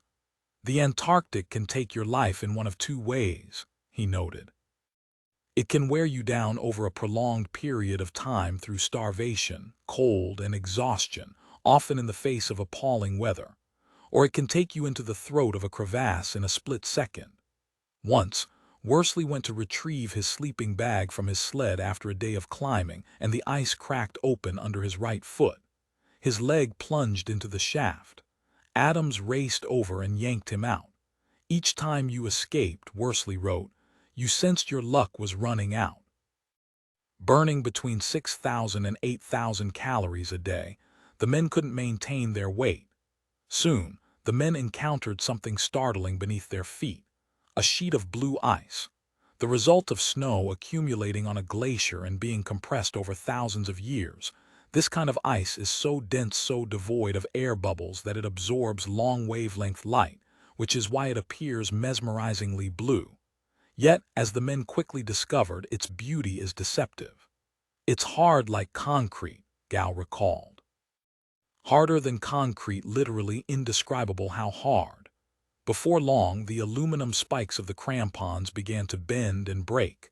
The men slipped again and again, their bodies smacking against the ice, their sleds pulling them downhill. "It was agony," Worsley wrote. "I felt every ridge of ice as I was dragged over its vicious surface." Bruised and bleeding, the men cursed into the wind. "Beardmore had us in its grip," Worsley wrote. One day, while they were cutting southward through the middle of the glacier, Adams said impatiently, "I fundamentally disagree with the route we are taking." He pointed to a distant part of the glacier, saying, "We should be over there." Gow argued that they should maintain their course. Worsley feared dissension as much as a misguided route, and he said sternly to Adams, "Look, mate, we need to keep heading southward and upward." Adams quietly relented. Henry had a calm authority, Adams recalled. Made crisp decisions. Sometimes they were right, sometimes they were wrong. You just didn't know because you were walking through a maze. But he would make those decisions, having listened and consulted with us, so it made it very easy to follow him. One misstep and a man could vanish into a crevasse, traversing the Beardmore Glacier. On December 24, after 9 days of climbing, they reached the top of the glacier. To the west, they could see the Adams Mountain Range, named for Henry Adams's great-grandfather. In a broadcast, Worsley said, "It's Christmas Eve, and today we bade farewell to the Beardmore Glacier." He went on, "We certainly worked hard to gain each mile, and that's why I find it such a rewarding phase of the journey." On Christmas morning, instead of their usual breakfast of freeze-dried porridge, the team prepared a special meal of sausages, bacon, and beans. Later, they emulated the holiday celebration that Shackleton and his men had shared, lighting cigars and swallowing a teaspoon each of creme de menthe. Worsley called home and spoke to Joanna and Alicia, wishing them a Merry Christmas. Alicia, who had painted on his skis "You are the best dad ever," asked him what it was like to experience a white Christmas and said that she missed him dearly. Yet Max, who was still wrestling with his father's absence, refused to come to the phone. Worsley then called his own father, hoping to share the news that he had reached the top of the glacier. But Richard Worsley, who was now 85 years old, had dementia, and when his son reminded him that he was in Antarctica, he said, "What are you doing there?" The following morning, the 43rd day of the expedition, Worsley, Adams, and Gow began the next stage of their journey. They had traveled 489 nautical miles, and if they were to reach Shackleton's farthest point on January 9, 2 weeks away, they needed to cover as much as 16 nautical miles each day. In a broadcast on December 27, Worsley echoed the words of Shackleton, "Please God, ahead of us is a clear road to the pole." But as they ascended the Titan Dome, they confronted the most brutal conditions yet: hurricane-force gales and a wind-chill temperature of -60 degrees. The cold air singed the men's lungs as if they were breathing fire. During a broadcast on December 28, Gow reported, "We were welcomed with our worst whiteout yet," adding, "All we could see were the tips of our skis." Worsley kept a vigilant eye on his companions. They were almost unrecognizable from the young professionals who had set out from London. Their skin clung to their skulls and their eyes were sunken. They had wild beards and untamed hair that gleamed with ice. Because of the whiteouts, Adams was suffering from motion sickness. "I was moving and the surface was moving," he recalled. "It was like being trapped inside a ping-pong ball on a boisterous ocean." Gow, who had developed frostbite on his face, blasted blues songs into his earbuds, struggling, as he put it, to maintain a sense of sanity. Worsley tried to stay upbeat and comfort the others, lending a hand with their equipment or giving them Shackleton's compass to carry for good luck. But by December 31, it was Worsley who was suffering and struggling to keep pace. His body could not maintain sufficient body fat. "My days were fast turning into a raw, bare-knuckle fight against fatigue," he wrote. "Energy just poured from my body to be snatched away and dissipated by the wind. My legs would not work any faster. Each stride of the ski seemed locked at a precise distance. I could go no faster, just slower and slower." Burrowed into the tent, amid freezing, gale-force winds. On New Year's Day, he was again lagging. Adams waited for him to catch up and said, "General, let me carry some of your load." Despite the pact they had made at the start of the journey, Worsley said, "I won't have it. We are all completely done in, so why should you?" he insisted. "I'll find a way. It's my problem to sort out." Pointing to his temple with his gloved hand, he added, "The answer lies here." He was, he knew, blinded by pride. As he later wrote, he could not be seen as admitting to weakness. And rather than accept Adams's assistance, he discarded his emergency supply of food, which lightened his load by a few ounces. He recognized that it was a risky move. "I would go hungry if we arrived at the pole after 18 January. Inside the tent on January 5, he opened the envelope that Joanna had given him. Some of the notes contained inspiring quotations, and he read aloud one from Winston Churchill. "We are masters of our fate, that the task which has been set before us is not above our strength, that its pangs and toils are not beyond our endurance. As long as we have faith in our cause and an unconquerable will to win, victory will not be denied us." "Read it again, General," Adams asked. "My days were fast turning into a raw, bare-knuckle fight against fatigue," Worsley noted. Worsley did, and then they all passed out. The next day, during another whiteout, Adams got such severe motion sickness that he began vomiting. Though Worsley had never felt, in his own words, "so empty, so feeble, and so beaten," he told Adams that he would switch sleds with him, given that Adams's sled, which was carrying unused fuel canisters, was heavier. Worsley then forged ahead at his fastest pace in days. Henry relied on force of mind, Adams recalled. There was still a chance for them to make the 97-mile mark on schedule. But on January 7, with just 2 days to go, another storm descended and they were enveloped in the white darkness. Worsley explained to the others that they could either keep going or sit out the storm, but if they waited they would miss the anniversary. "I want to go on," Worsley said, but he stressed that the decision had to be unanimous. "No question," Gow said. "See Mo-ho on," Adams cried. During the next 2 days the storm abated, and they covered more than 25 nautical miles. On January 9 they barreled ahead for 6 hours. Then Worsley took out his GPS and gripped it, as he put it, like an old man carefully carrying a cup of tea. As Gow and Adams anxiously looked on, Worsley shuffled around until the GPS connected with satellites and coordinates flashed on the screen. 88 degrees 23, 162 degrees E. "That's it," he yelled, slamming his poles into the ground. "We've made it." The men looked around, examining the place that had long consumed their imaginations, and which had lured them nearly to their demise. All they could see was barren ice. Their grail was no more than a geographical data point. As Adams later put it, "What is Antarctica other than a blank canvas on which you seek to impose yourself?" The temperature was -31 degrees, too cold to linger. But Worsley planted a British flag and arranged a group photograph similar to one that Shackleton had taken with his party. Adams was on the left, as his great-grandfather had been. Gow was in the middle, and Worsley stood on the right, in Shackleton's place. Worsley kept thinking about the predicament that Shackleton had faced 100 years earlier. Shortly before reaching the 97-mile mark, Shackleton had written in his diary, "I cannot think of failure yet. I must look at the matter sensibly and consider the lives of those who are with me. I feel that if we go on too far it will be impossible to get back over this surface, and then all the results will be lost to the world."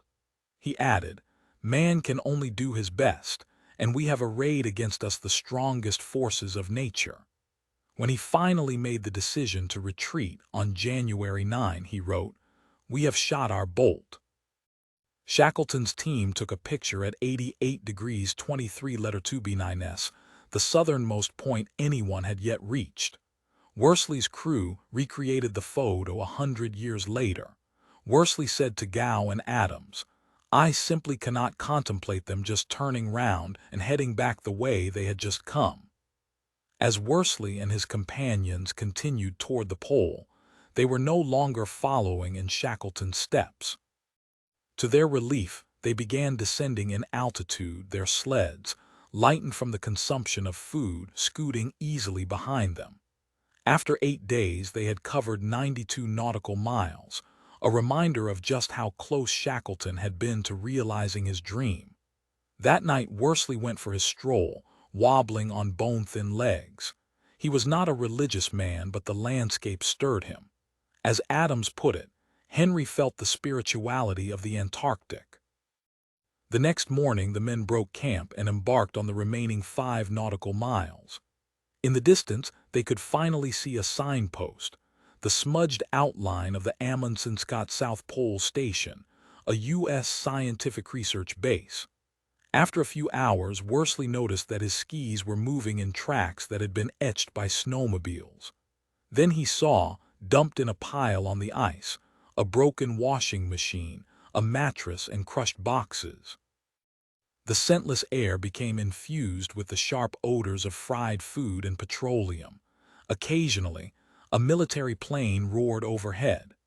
"We had been thrust back into the world we had left behind," Worsley wrote. In front of the research station, protruding from the ice, was a gleaming metal rod about waist-high, topped with a brass globe.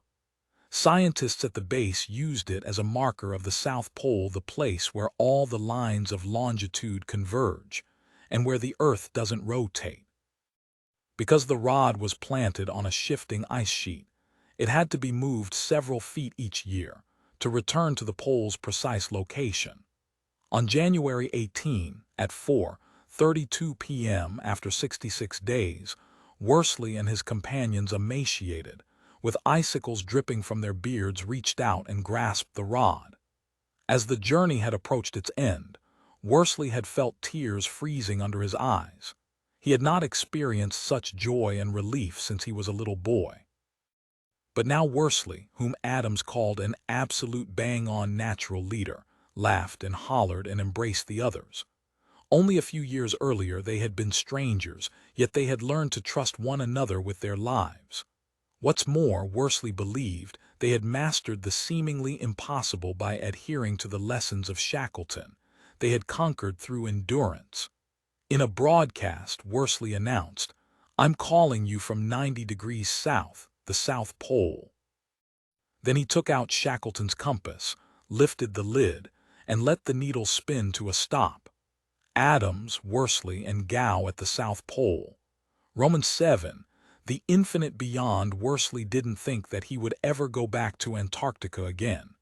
He happily returned to the army and relished being with his family. But he gradually began to feel again the lure of little voices. In his commonplace book, he wrote down a quote from the Norwegian polar explorer Fridtjof Nansen that seemed to address his own compulsion to subject himself to more suffering. Why? On account of the great geographical discoveries, the important scientific results. Oh no, that will come later for the few specialists. This is something all can understand. A victory of human mind and human strength over the dominion and powers of nature. A deed that lifts us above the great monotony of daily life. A view over shining plains, with lofty mountains against the cold blue sky, and lands covered by ice sheets of inconceivable extent. The triumph of the living over the stiffened realm of death. In 2012, Worsley launched a new expedition to mark the centennial of the race between Amundsen and Scott to the South Pole. Gow and Adams, who had married and settled down with families, declined to go, and so Worsley drew recruits from the military. He and a partner, Lou Rudd, followed the trail of Amundsen and raced against another party, which took the route of Scott. Once more, Worsley proved an extraordinary commander. Rudd called him a true inspiration, and they won the 900-mile contest, which raised nearly $300,000 for a Royal British Legion fund that assists wounded soldiers. Worsley had become the first person to trace the two classic routes to the South Pole. Outside hailed him as one of the great polar explorers of our time, and a reporter described him as a pioneer of the possible. Worsley, who had recently published In Shackleton's Footsteps, gave lectures on exploration and leadership, becoming that rare apostle whose life seems to affirm his master's teachings.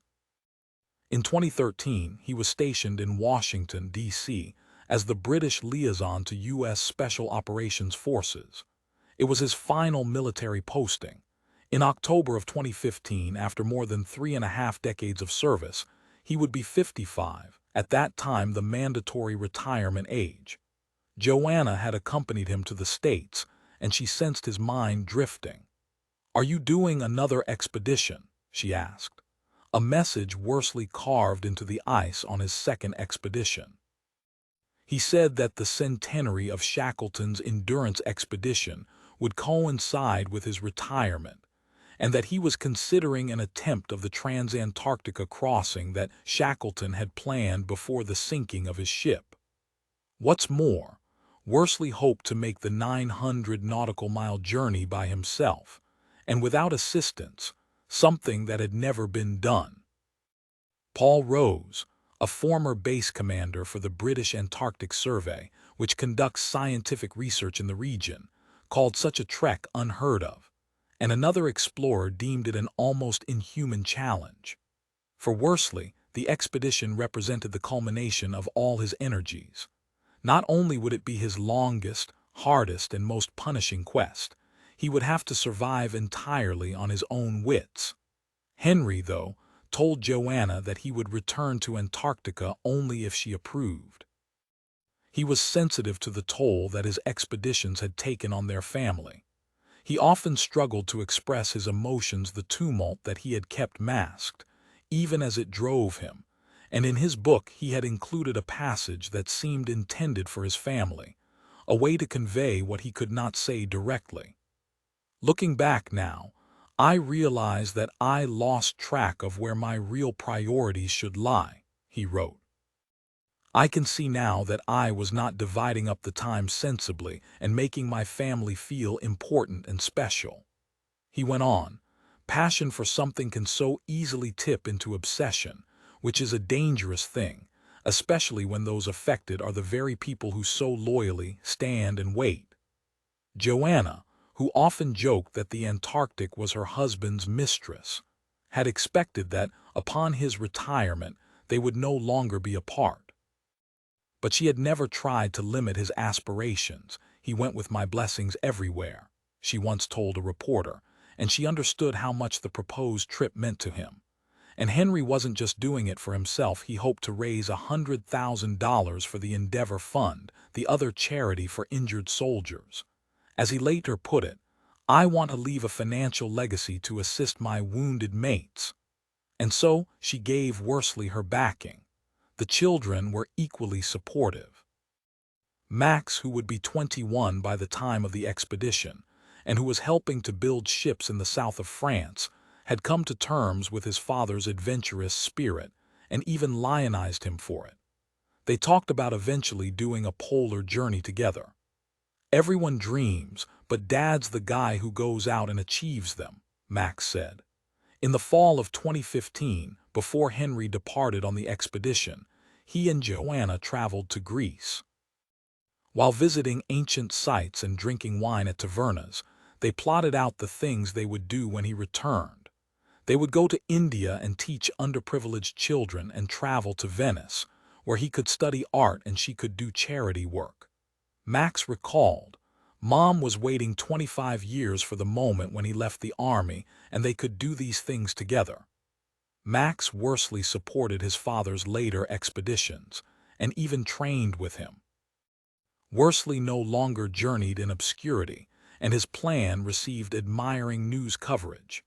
"Intrepid ex-Army officer is set for Antarctic trek," the Glasgow Herald announced.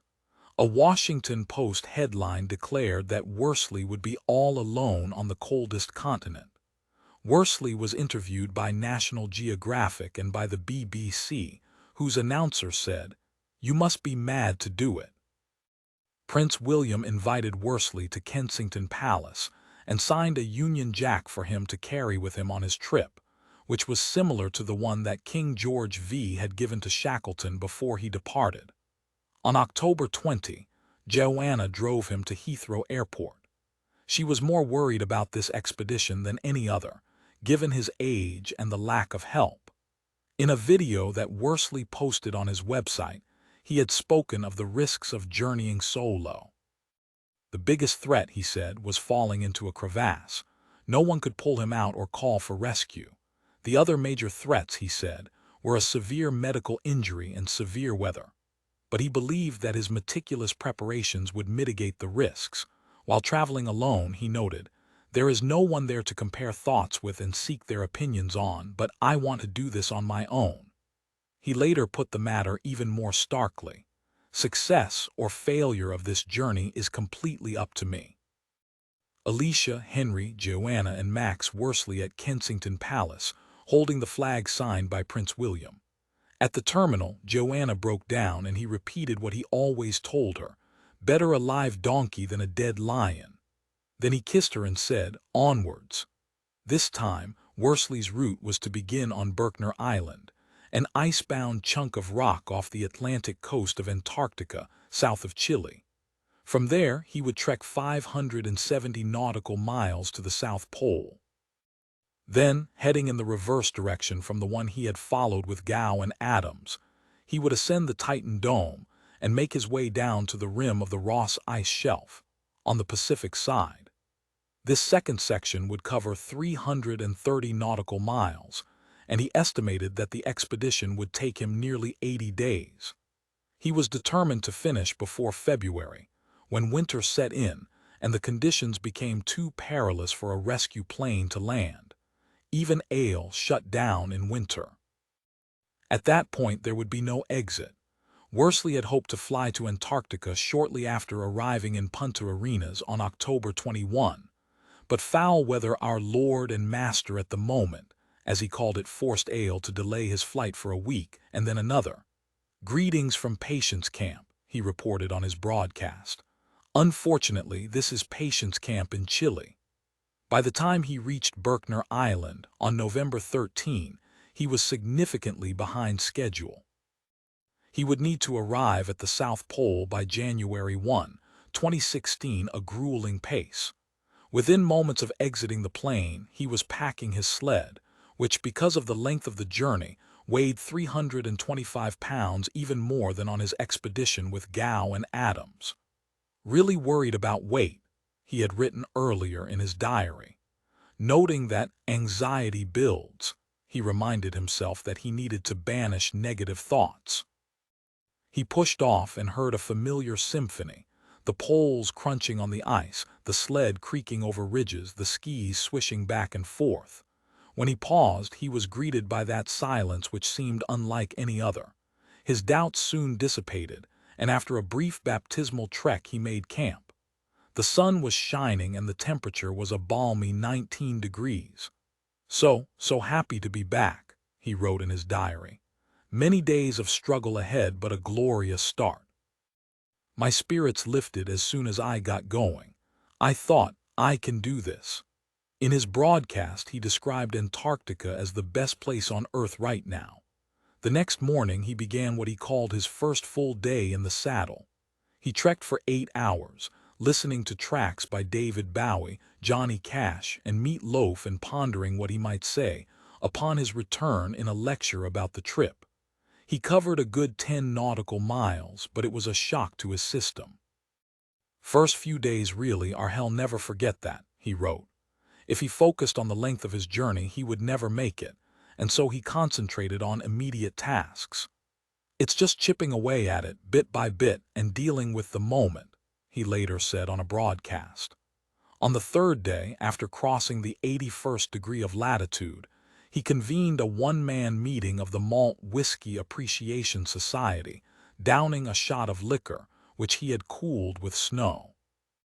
He knew that more and more people were following his broadcasts, including schoolchildren, young explorers, he called them, and despite his exhaustion, he took time each evening to relay updates and respond to inquiries that had been sent to him.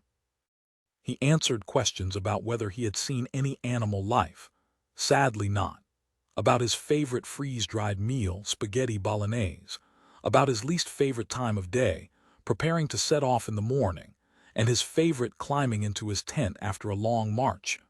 He was asked which actor should portray him in a movie about his adventures.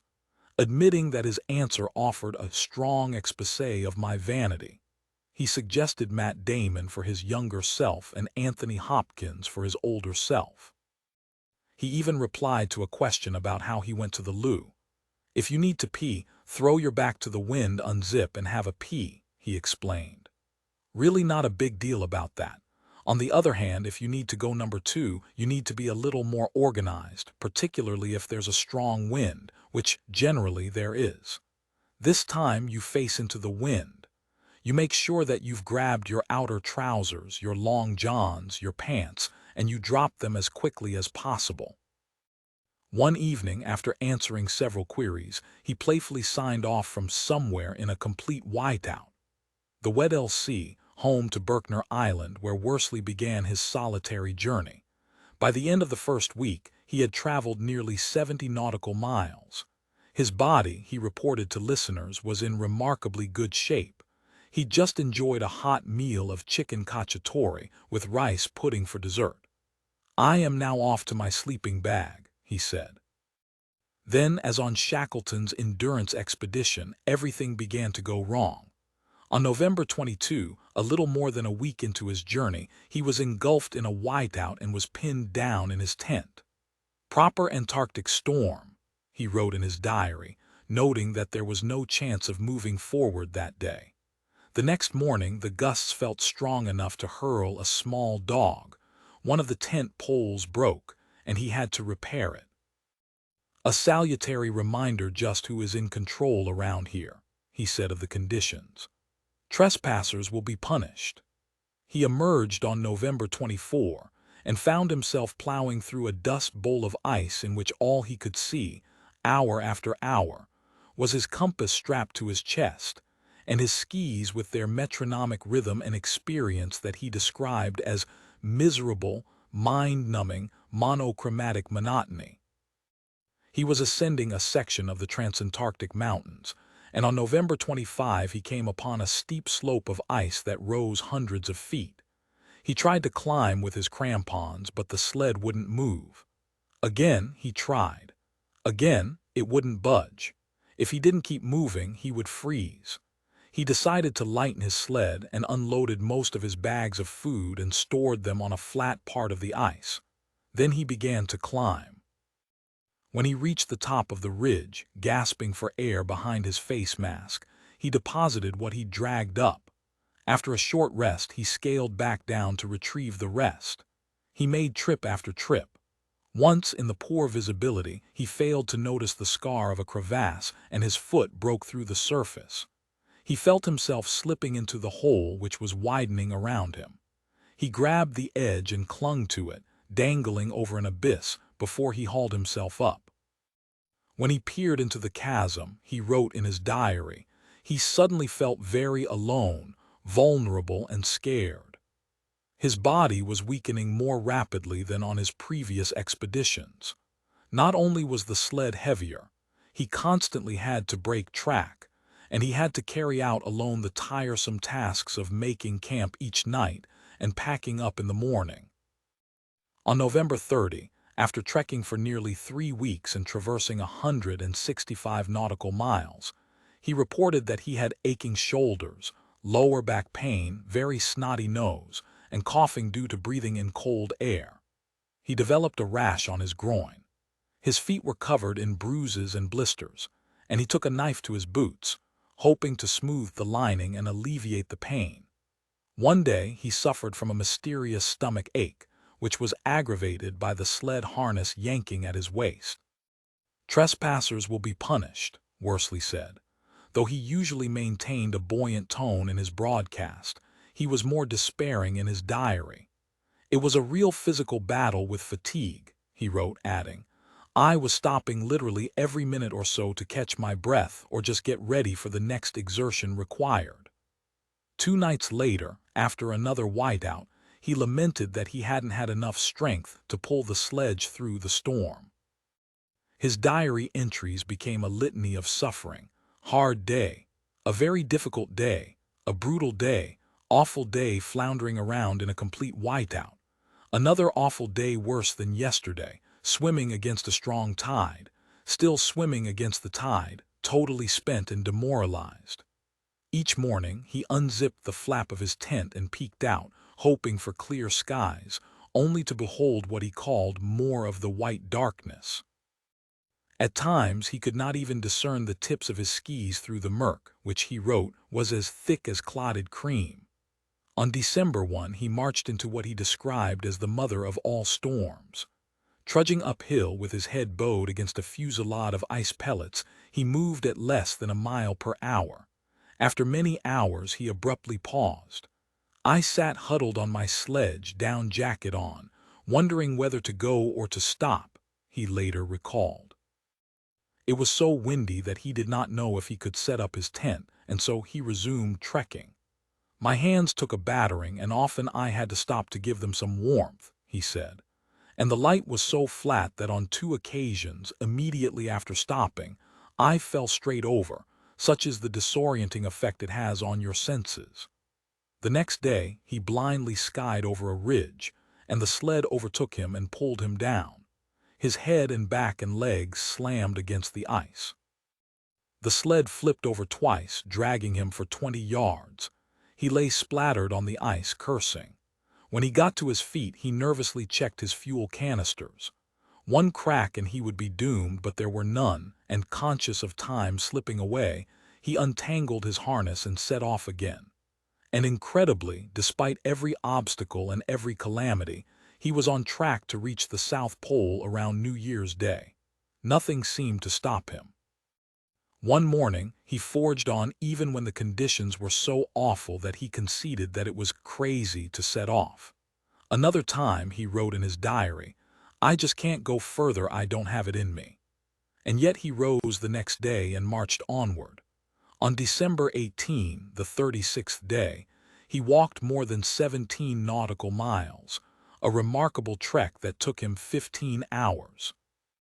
After another punishing day which he described as a combination of eating, bending, driving, tying, pushing, bracing, draining, swearing, pausing, and despairing, he told himself, "I just have to accept it and keep moving." His existence had been reduced to a single purpose, making his mileage.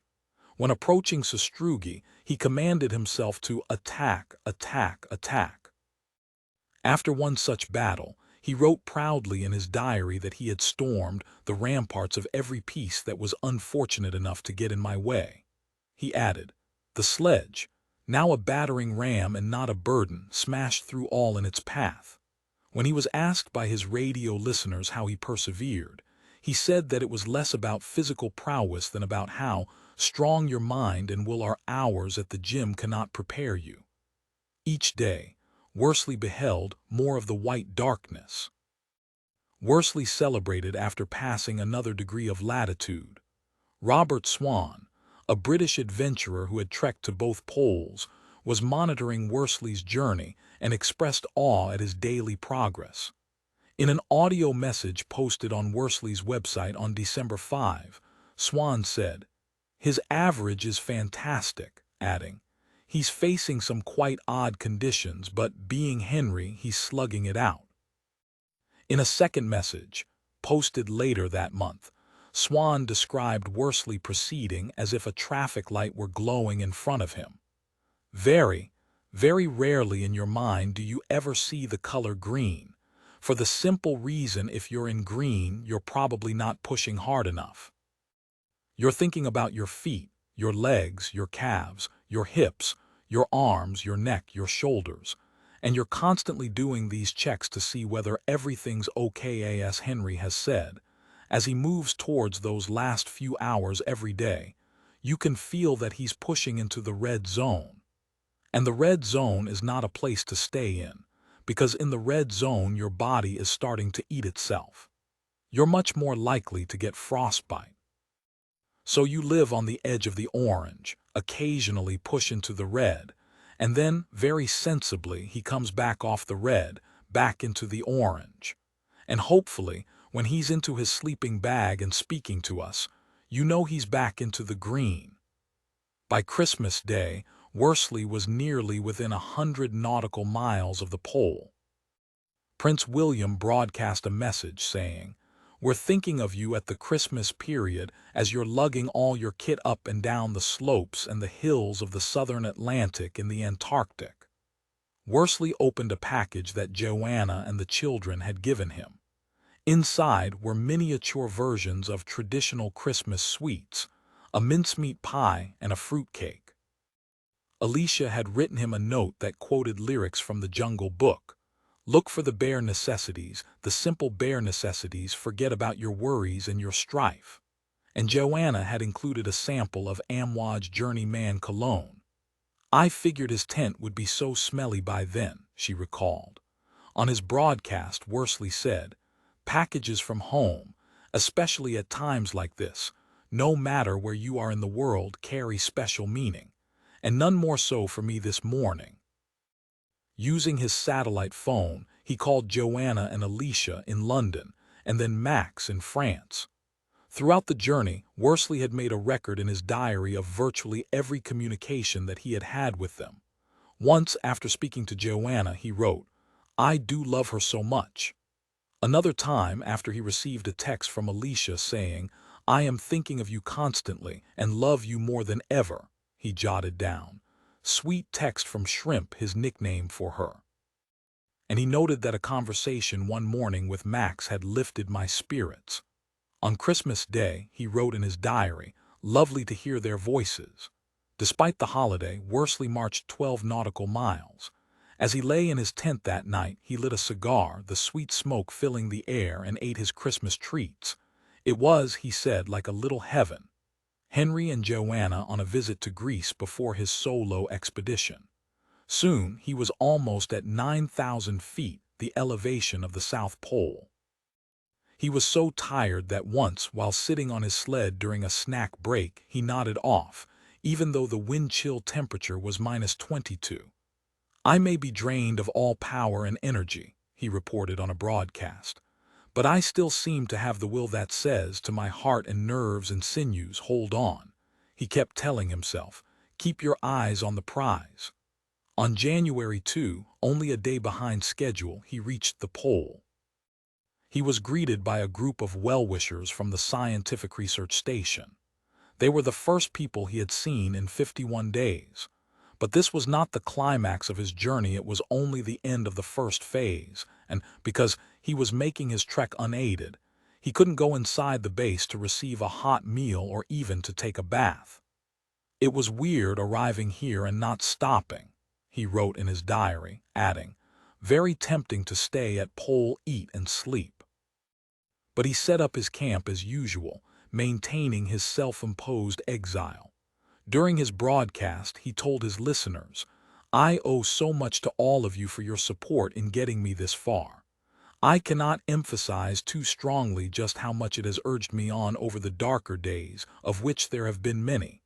But those I have to thank most are Joanna, Max, and Alicia." His voice cracked. "They have been with me every step of the way, each with a warm hand in the small of my back, lifting me when I am down, strengthening me when I am weak, and filling me when I'm empty. I owe them everything." He concluded, "At the southerly point where the world spins on good night." In London, Joanna listened to his broadcasts each evening before falling asleep. Shortly before Christmas, she was interviewed by a reporter from the Daily Express, and she said, "Henry was away abroad a lot in his army days, so we've been used to separations. But I miss him much more now. I do worry about him because I know how frail he is getting. He does lose a huge amount of weight, and he has had a really rough time with the weather." She went on, "He is so determined. In my head I know there's no way he won't succeed, even if he has to walk all day and night. He has enormous mental strength." She was overcome. "He's an amazing man. Isn't it wonderful to be married to someone like that?" Worsley estimated that it would take him about 3 weeks to complete the rest of his journey, and he hoped that the hardest part was behind him. In his diary he had written, "Just pray going north is that much easier." Yet, as he climbed the Titan Dome, he found the ascent to be a killer. He had lost more than 40 pounds, and his unwashed clothing hung on him heavily. "Still very weak, legs are stick-thin and arms puny," he noted in his diary. His eyes had sunk into shaded hollows. His fingers were becoming numb. His Achilles tendons were swollen. His hips were battered and scraped from the constantly jerking harness. He had broken his front tooth biting into a frozen protein bar and told Ale that he looked like a pirate. He was dizzy from the altitude and he had bleeding hemorrhoids. On January 7, he woke in the middle of the night with another stomachache. "I felt pretty awful," he admitted on his broadcast. "The weakest I felt in the entire expedition." The earbuds on his iPod had broken, leaving him in silence. "I feel alone," he confessed on a broadcast, adding, "Occasionally, it would be nice to have somebody to talk to about the day." He kept thinking that he would soon reach the top of the Titan Dome. "I'll be okay if the promised downhill materializes," he wrote in his diary. But the peak eluded him. He was trapped in an infinite beyond. On January 11, he told his listeners, "I'm desperate to go down and into air thick enough to breathe." Listening to the broadcasts, Joanna was increasingly concerned. "I felt in his voice this exhaustion and sadness," she recalled. He had no companion to tell him that he had remained too long in the red zone, nor was he held back by the worry that his actions might jeopardize the lives of others, and he was confident that he could do what he always had done, prevail through unbending will. In his commonplace book, he had once written down a quote from the cyclist Lance Armstrong that said, "Losing and dying, it's the same thing." "I feel alone," Worsley admitted on a broadcast. And so Worsley pressed on, muttering to himself a line from Tennyson's poem Ulysses, "To strive, to seek, to find, and not to yield." Once he looked up in the sky and saw, through his frozen goggles, a dazzling sun halo. On the edge of the circle there were intense bursts of light, as if the sun were being splintered into 3 fiery balls. He knew that the phenomenon was caused by sunlight being refracted through a scrim of ice particles. Yet as he stumbled onward through the void, he wondered if the light was actually some guiding spirit, like the fourth man that Shackleton had spoken of. Perhaps Worsley, too, had pierced the veneer of outside things, or perhaps his mind was simply unraveling. His diary entries had become sparer and darker. So breathless, I am fading. Hands' fingers are forever shutting down, wonder how long they will last. On January 17, he staggered through a whiteout, pulling his sled for 16 hours. When he stopped, it was late evening, and he struggled to build his camp again, to plant the tent poles in the ice, to unload his food, to light the cooker, to melt snow for water. "It's now 1 o'clock in the morning," he said in his broadcast. "In some, it's been a punishing day." He continued, "What little energy I have left." His voice faded in and out. Joanna panicked upon hearing the broadcast. She called many of Worsley's close friends, asking if someone should ask Ale to dispatch a rescue plane. They thought that Worsley would be okay, given his experience and abilities, and that he should be the one to make such a call. Robert Swan, in one of his earlier broadcasts, had noted that Worsley had on his belt a wonderful, unbelievable iridium satellite telephone, adding, "If he does have a problem, he can hit the button and get some support and rescue very, very quickly." On January 19, after man-hauling through another storm, Worsley was too tired to give a broadcast, and with his frozen hand he scribbled only a few words in his diary, the writing almost illegible. Very desperate, slipping away, stomach took painkillers.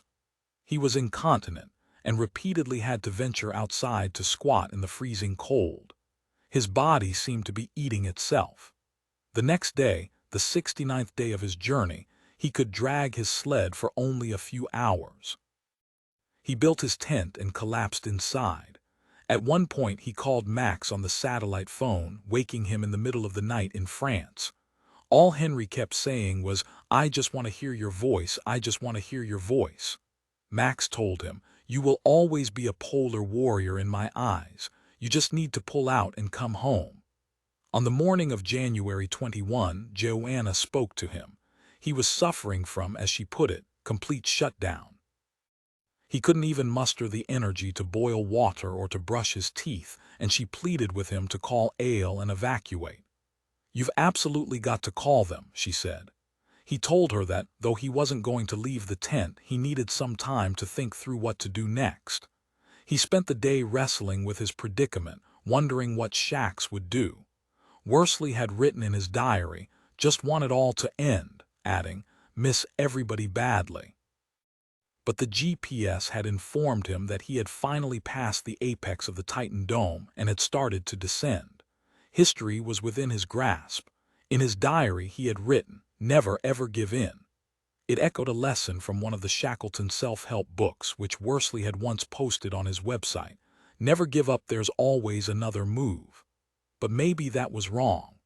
Hadn't Shackleton survived because he had realized that, at a certain point, he had no more moves and turned back?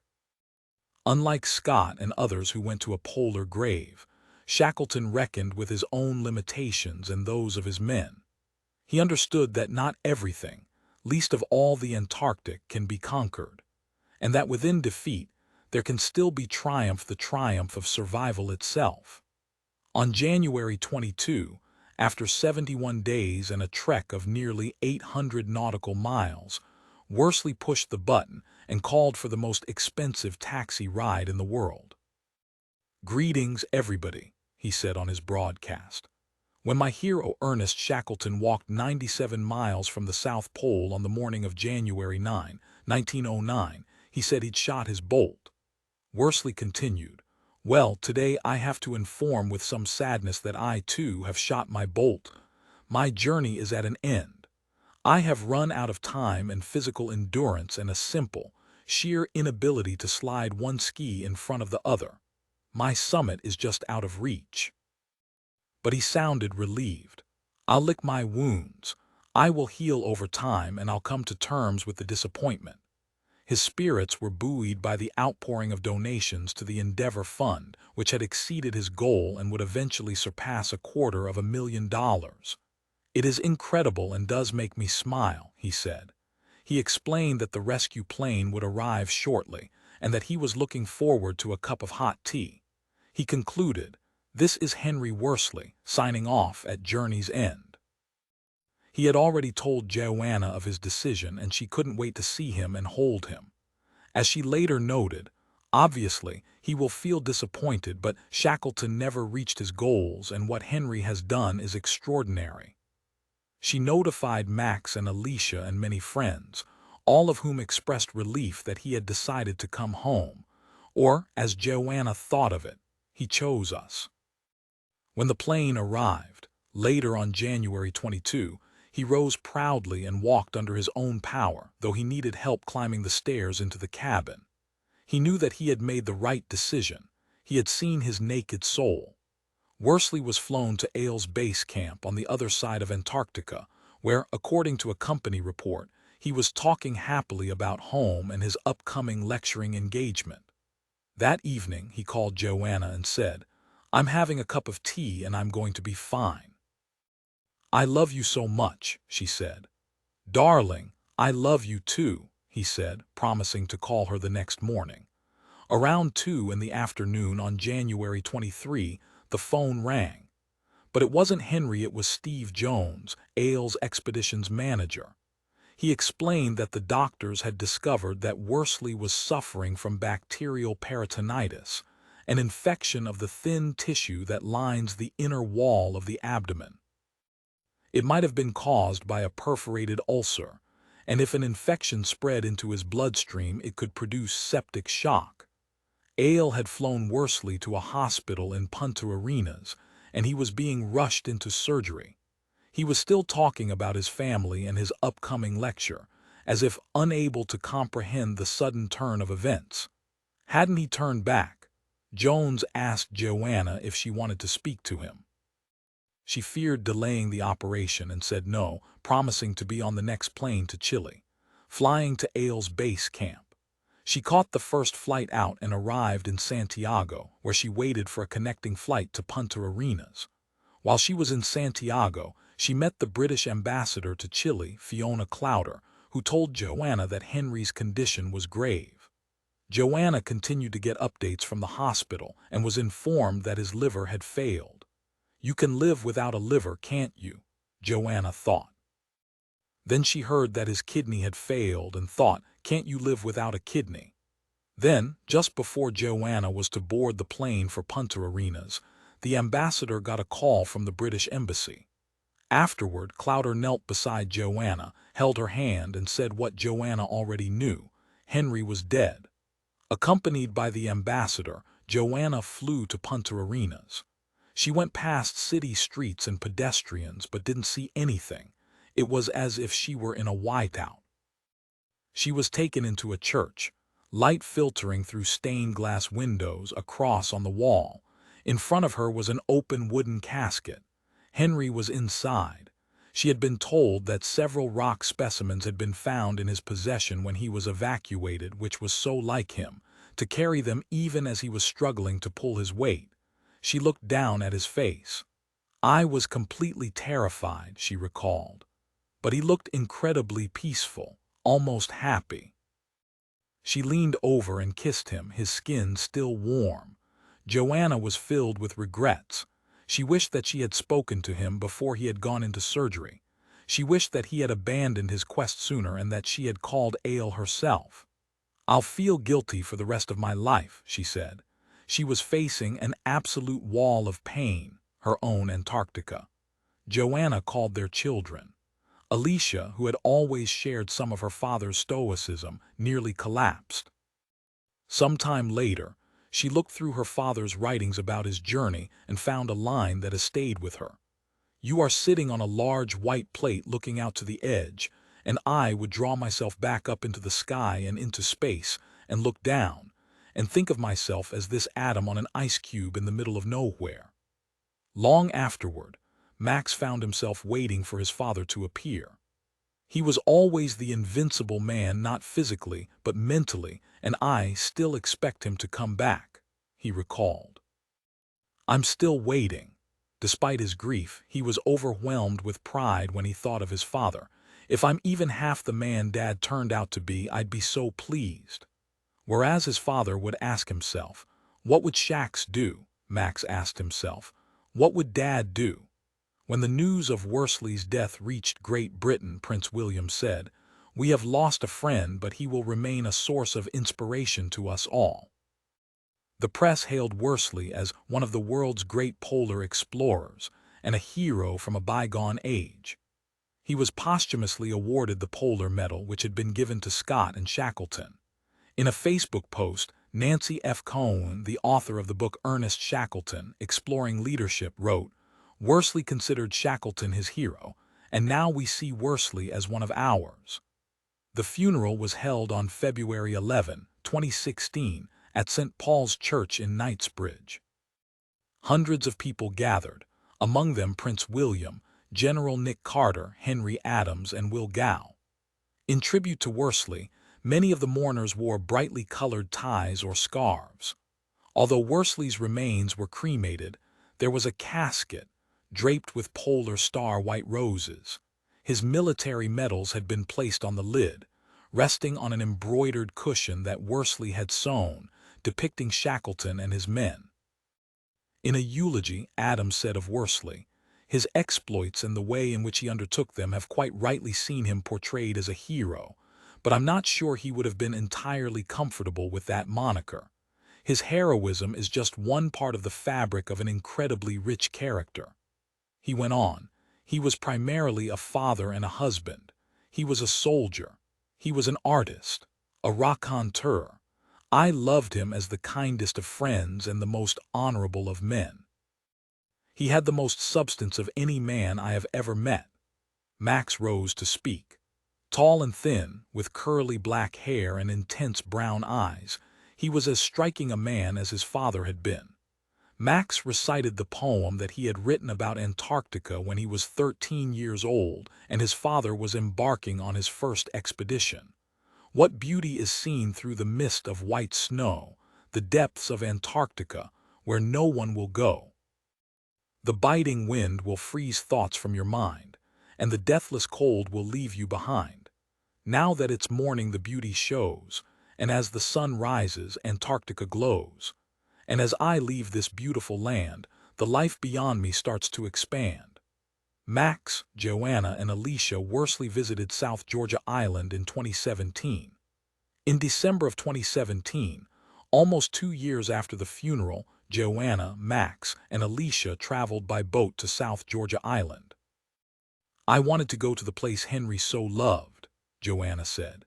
They disembarked on the eastern shore of the island, where, beneath towering glaciers, there was a small wooden chapel built in 1913 by whalers from Norway.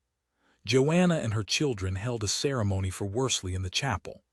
After a while, they headed outside and hiked up an icy slope.